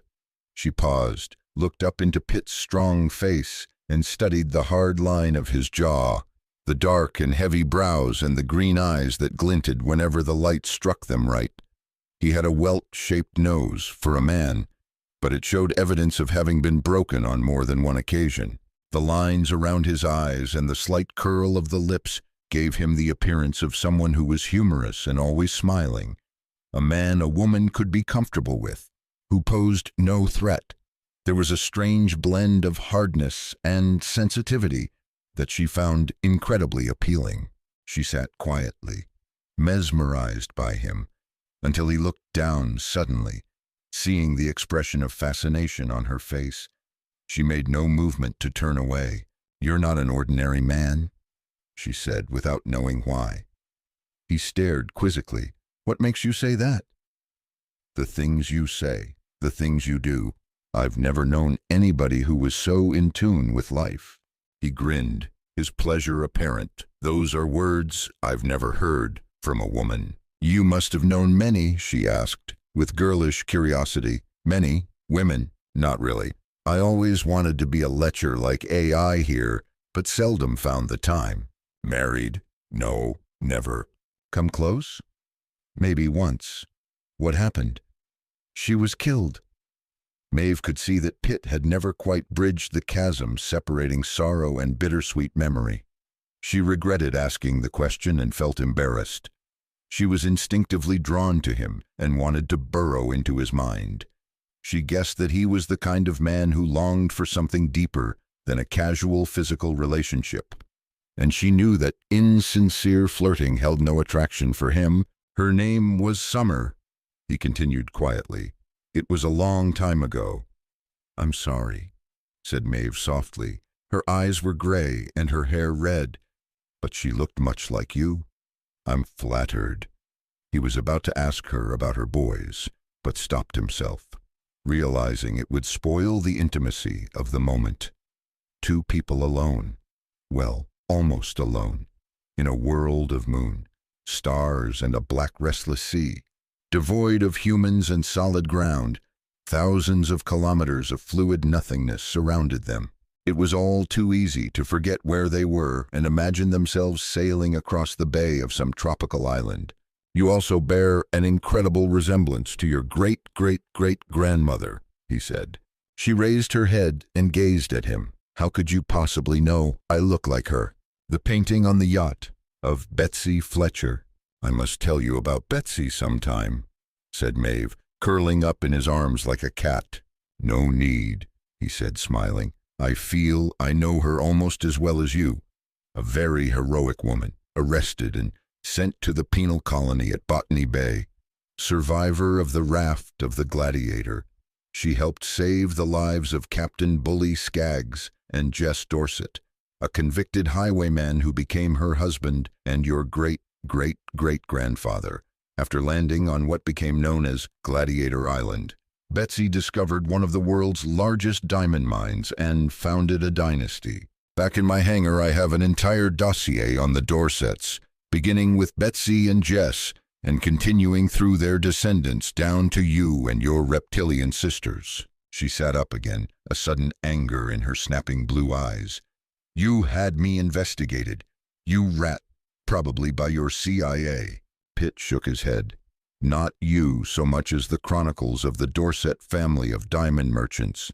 My interest comes under the heading of research, which was conducted by a fine old gentleman who would be very indignant if he knew you referred to him as an agent with the CIA. You don't know as much about my family as you might think," she said loftily. "My father and his forefathers were very private men." "Come to think of it," he said soothingly, "there is one member of your caste who intrigues me more than the others." She looked at him lopsidedly. "If not me, who then?" "The sea monster in your lagoon." The answer took her completely by surprise. "You can't mean Basil?" He looked blank a moment. "Who?" "Basil is not a sea monster. He's a sea serpent. There's a distinct difference. I've seen him on 3 different occasions with my own eyes." Then Pitt broke out laughing. "Basil. You call him Basil. You wouldn't laugh if he got you in his jaws," she said waspishly. Pitt shook his head. "I can't believe I'm listening to a trained zoologist who believes in sea serpents. To begin with, sea serpent is a misnomer. They are not true serpents, like snakes. There have been wild stories from tourists claiming to have seen strange beasties in every lake from Loch Ness to Lake Champlain, but I haven't heard of any sightings in the ocean since the last century. Sightings at sea do not receive the publicity they used to. Wars, natural disasters, and mass murders have pushed them out of the headlines. That wouldn't stop the tabloids. Sea routes for powered ships are fairly well fixed," Maeve explained patiently. "The early sailing ships moved in unfrequented waters. Whaling ships, which sailed after whales rather than the shortest distance between ports, often reported sightings. Wind-driven ships also sailed silently and were able to approach a serpent on the surface, while a modern diesel vessel can be heard underwater for kilometers. Just because they're large doesn't mean they aren't shy, retiring creatures, indefatigable ocean voyagers who refuse to be captured. If they aren't illusions or snakes, then what are they? Leftover dinosaurs." "Okay, Mr. Skeptic," she said seriously, a touch of defiant pride in her tone. "I'm writing my Ph.D. thesis on the subject of cryptozoology, the science of legendary beasts. For your information, there are 467 sightings confirmed after faulty vision. Hoaxes and secondhand reports have been eliminated. I have them all categorized in my computer at the university. Nature of sightings, including weather and sea conditions in which sightings took place, geographical, distribution, distinguishing characteristics, color, shape, and size. Through graphics rendering techniques, I can backtrack the beast's evolution. To answer your question, they've probably evolved from dinosaurs in a manner similar to alligators and crocodiles, but they are definitely not leftovers. The plesiosaurs, the species most often thought to have survived as present-day sea serpents, never exceeded 16 meters, far smaller than Basil, for example. And all right, I'll reserve judgment until you convince me they truly exist. There are 6 primary species, she lectured. The most sightings have been of a long-necked creature with one main hump and with head and jaws similar to that of a large dog. Next is one that is always described as having the head of a horse with a mane and saucer-shaped eyes. This creature is also reported to have goat-like whiskers under its lower jaw.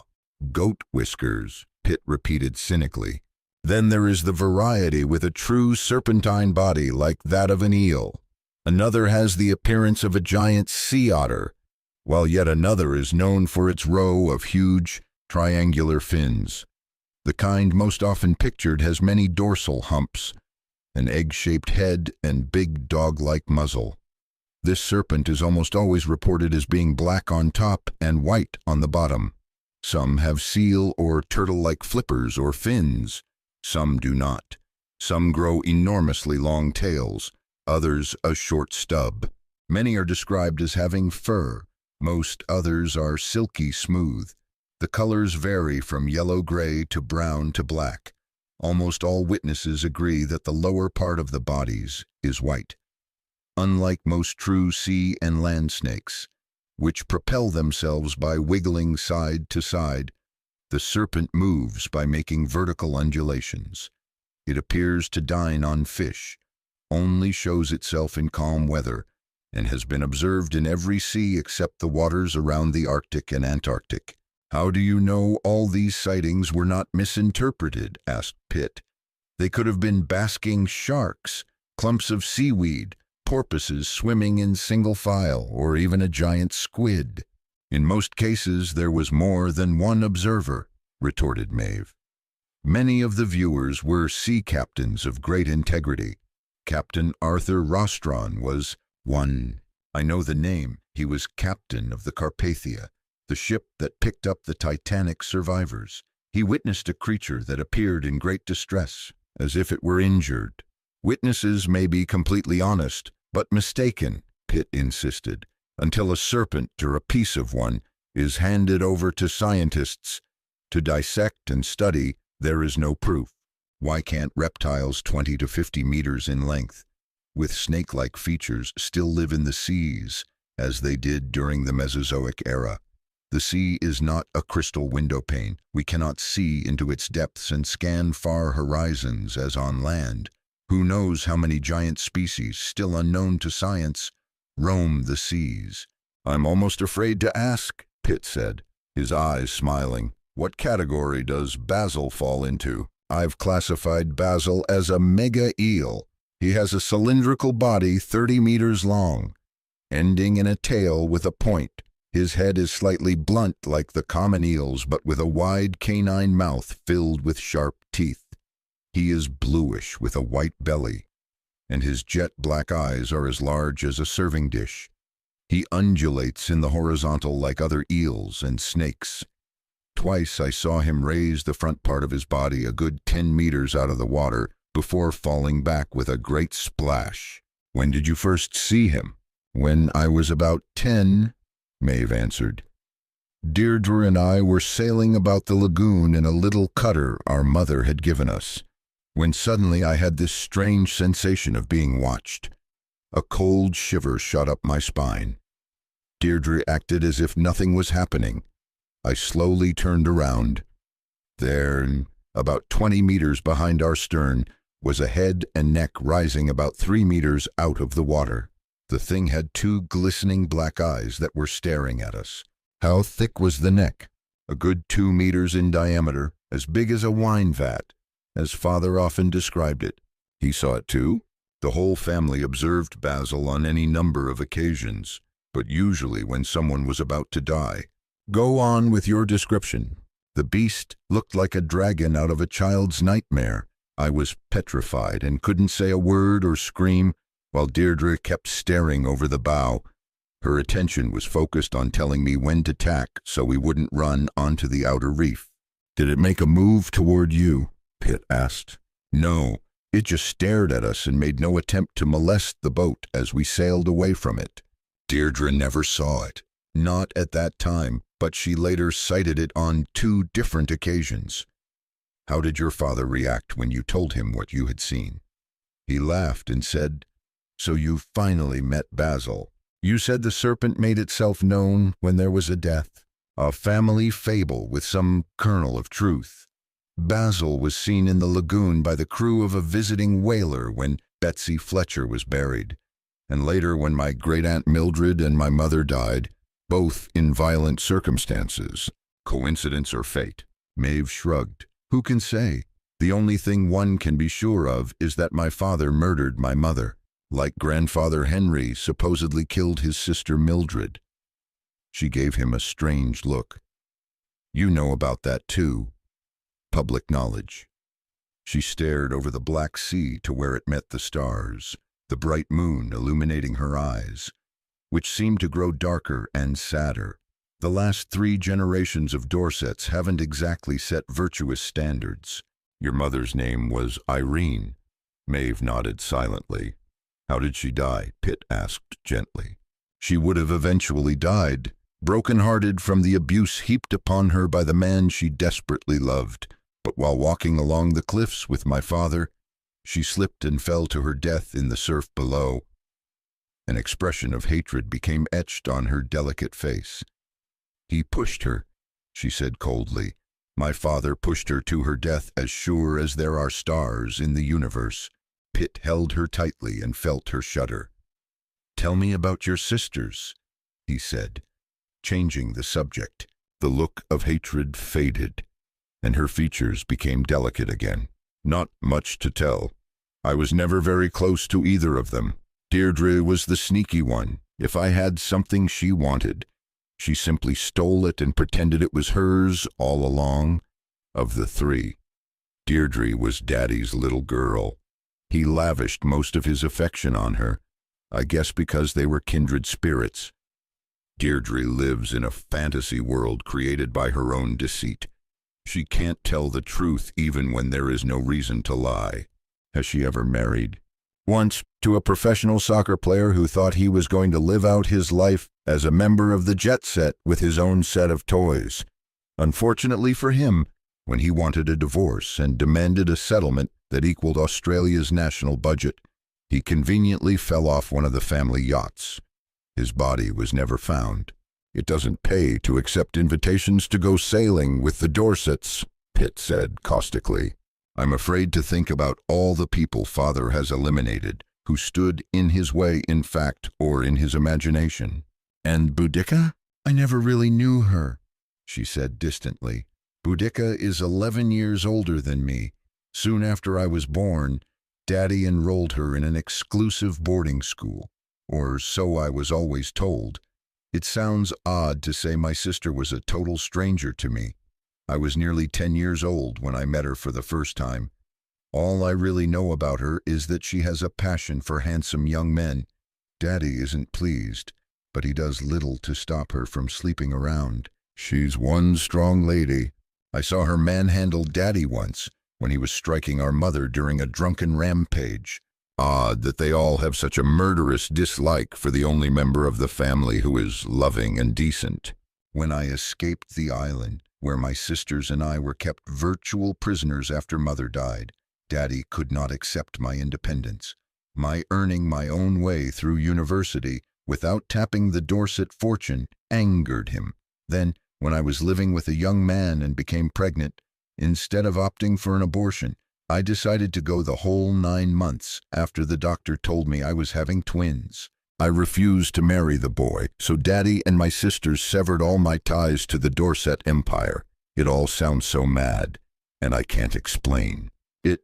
I legally changed my name to that of my great-great-great-grandmother and went on with my life, happy to be free of a dysfunctional family. She had been racked by wicked forces over which she had no control, and Pitt pitied her while respecting her fortitude. Maeve was a loving woman. He looked into the guileless blue eyes of a child. He swore to himself that he would move heaven and earth to save her. He started to say something, but out of the blackness, he caught sight of the seething crest of a huge wave bearing down on them. The giant swell appeared to break across his entire field of vision. A cold dread gripped the nape of his neck as he saw 3 similar waves rolling behind the first. He gave a warning shout to Giordino, and flung Maeve to the floor. The swell curled down on top of the boat, inundating it with foam and spray, rolling over and pressing down the starboard quarter as it struck. The opposite side was flung into the air, and the boat twisted sideways as it fell into a deep trough, broadside to the next wall of water. The second wave rose and touched the stars before surging over them with the force of a freight train. The boat plunged under the black tempest, completely submerged, overwhelmed by the maddened sea. Pitt's only option for staying alive was to grip a buoyancy tube as tightly as possible in a replay of the earlier typhoon. To be cast overboard was to stay overboard. Any legitimate bookmaker would have preferred the odds covering the sharks over drowning. The little boat had somehow struggled to the surface when the final two waves struck it, violently in succession. They wrenched it around in a writhing inferno of raging water. The helpless passengers were plummeted under the liquid wall and immersed again. Then they were sliding down the smooth back of the final wave, and the sea went as calm as if nothing had happened. The tumultuous combers raced past and swept into the night. "Another precision display of the sea's temper," sputtered Giordino, his arms locked in a death grip around the console. "What did we do to make her so mad?" Pitt immediately released Maeve and lifted her to a sitting position. "Are you all right?" She coughed for several seconds before gasping. "I expect I'll live. What in God's name hit us?" "I suspect a seismic disturbance on the sea bottom. It doesn't take a quake of great magnitude to set off a series of rogue waves." Maeve wiped the wet strands of blonde hair out of her eyes. "Thankfully, the boat didn't capsize and none of us was thrown out." "How's the rudder?" Pitt asked Giordino. "Still hanging. Our paddle mast survived in good shape, but our sail has a few rips and tears. Our food and water supply also came through in good shape," volunteered Maeve. "Then we came through nearly unscathed," said Giordino, as though he didn't quite believe it. "Not for long, I fear," Pitt said tautly. Maeve stared around the seemingly uninjured boat. "One don't see any obvious damage that can't be repaired." "Nor I," Giordino agreed after examining the integrity of the buoyancy tubes. "You didn't look down." In the bright moonlight they could see the grim tension that was reflected on Pitt's face. They stared in the direction he gestured and suddenly realized that any hope of survival had rapidly vanished. There, running the entire length of the bottom hull, was a crack in the fiberglass that was already beginning to seep water. Rudy Gunn was not into sweat and the thrill of victory. He relied on his mental faculties, a regimen of disciplined eating habits, and his metabolism to keep him looking young and trim. Once or twice a week, as today, when the mood struck him, he rode a bicycle during his lunch hour alongside Sandecker, who was a jogging nut. The Admiral's daily run took him 10 kilometers over one of several paths that ran through Potomac Park. The exercise was by no means conducted in silence. As one man ran and the other rode, the affairs of Numa were discussed as if they were conversing in an office. "What is the record for someone adrift at sea?" asked Sandecker as he adjusted a sweatband around his head. "Steve Callahan, a yachtsman, survived 76 days after his sloop sank off the Canary Islands," answered Gunn. "The longest for one man in an inflatable raft. The Guinness World Record holder for survival at sea is held by Poon Lim, a Chinese steward who was set adrift on a raft after his ship was torpedoed in the South Atlantic during World War II. He survived 133 days before being picked up by Brazilian fishermen." "Was either adrift during a force 10 blow?" Gunn shook his head.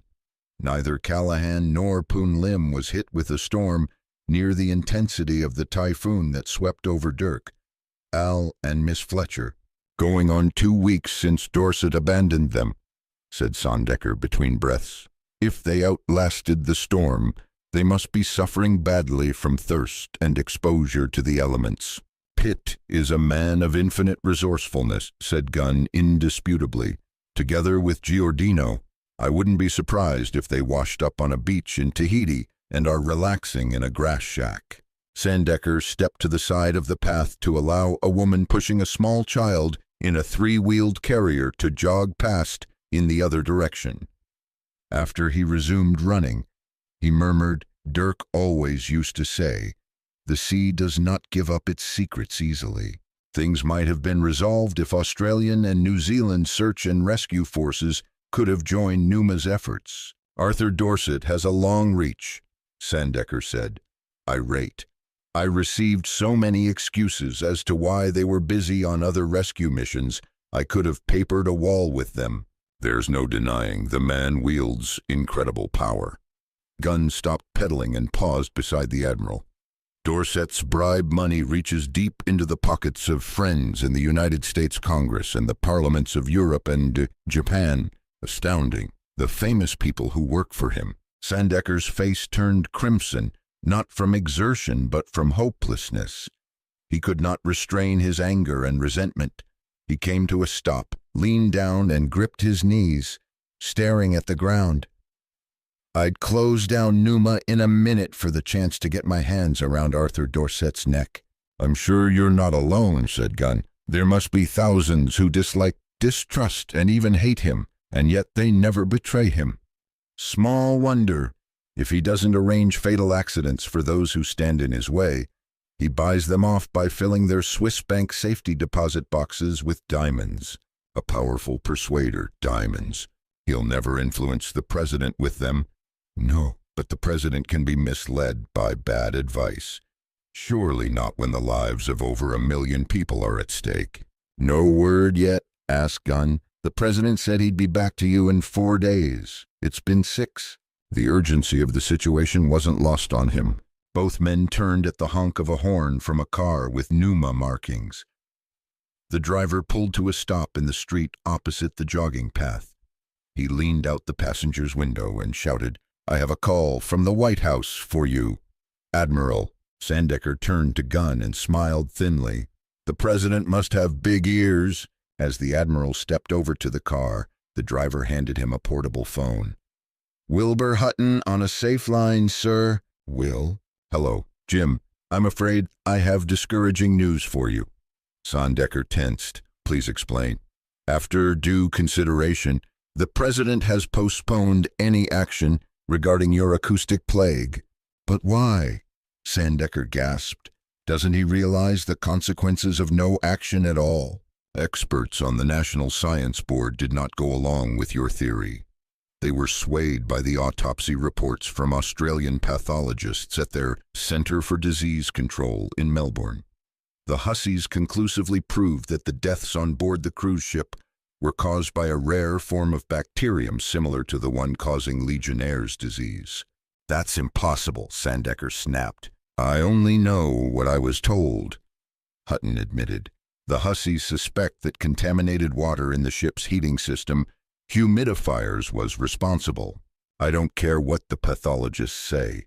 It would be folly for the president to ignore my warning.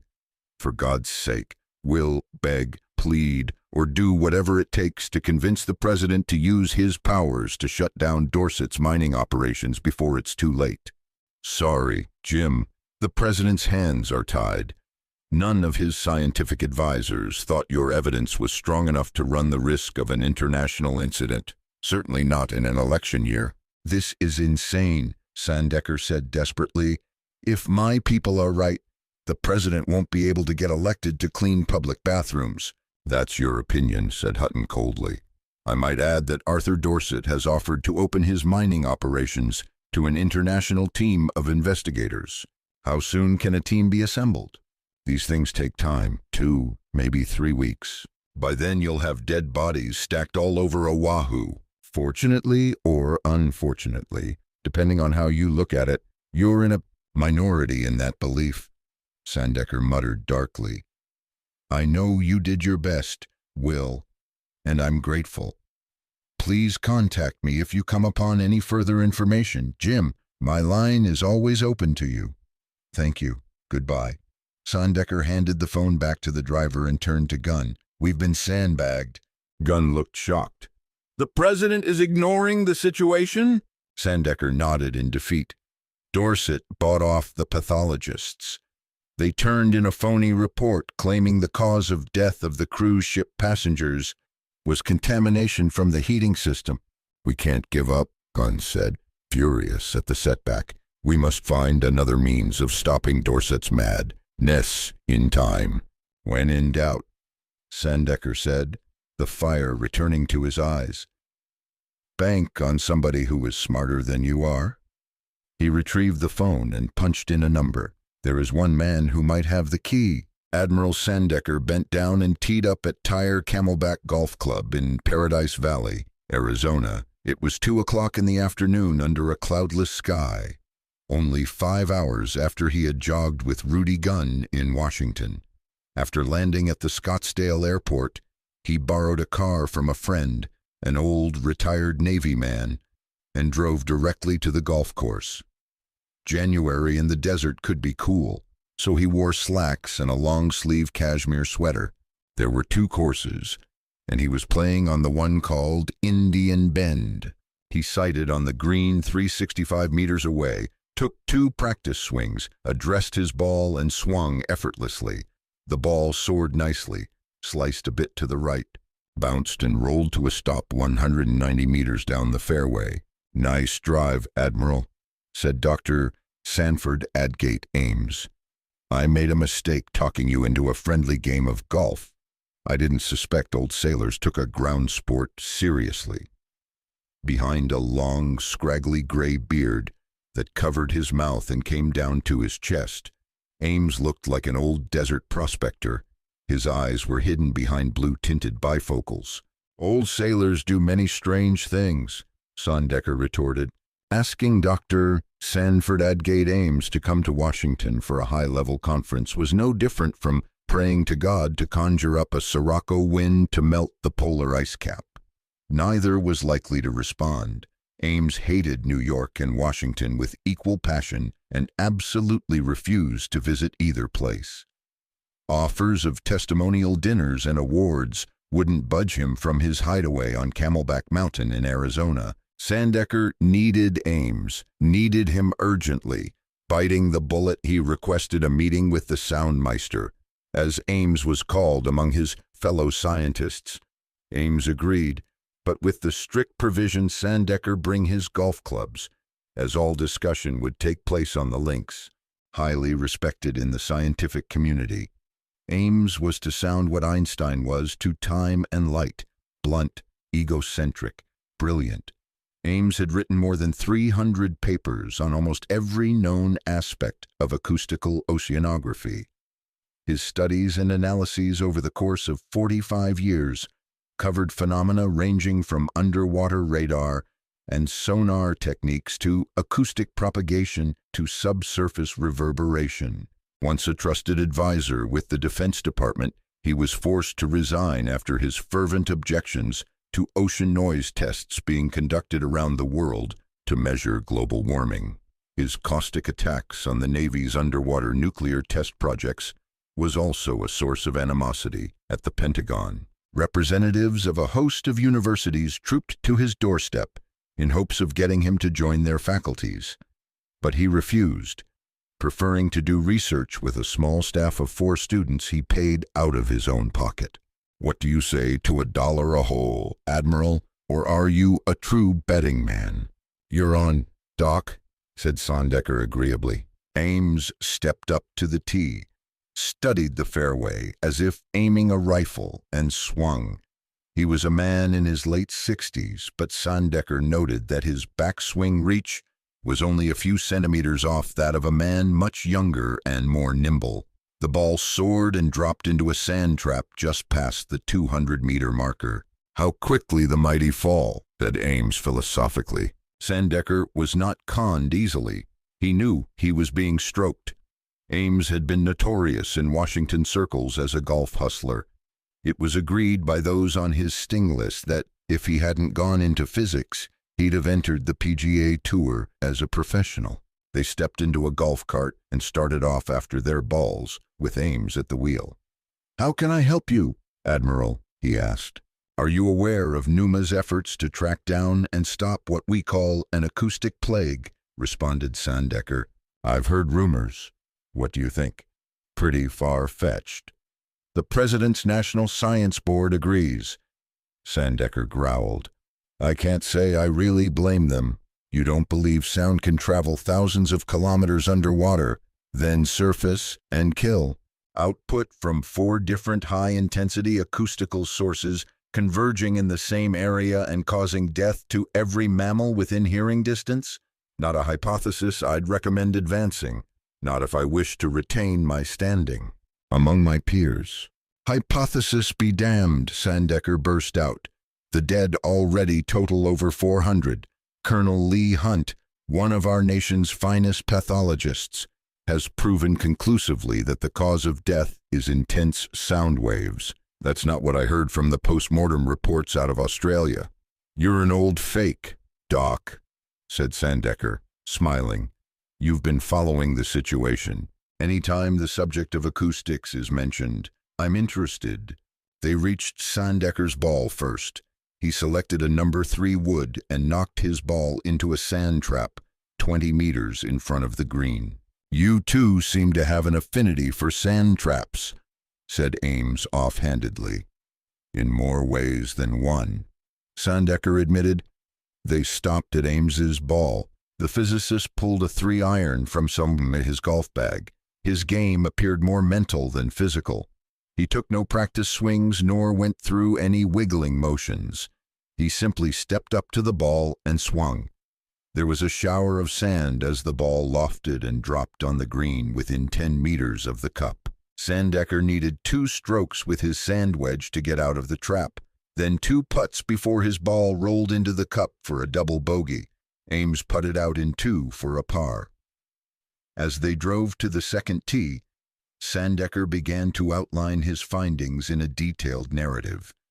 The next 8 holes were played under heavy discussion, as Ames questioned Sandecker relentlessly and brought up any number of arguments against acoustic murder. At the 9th green, Ames used his pitching wedge to lay his ball within a club's length of the hole.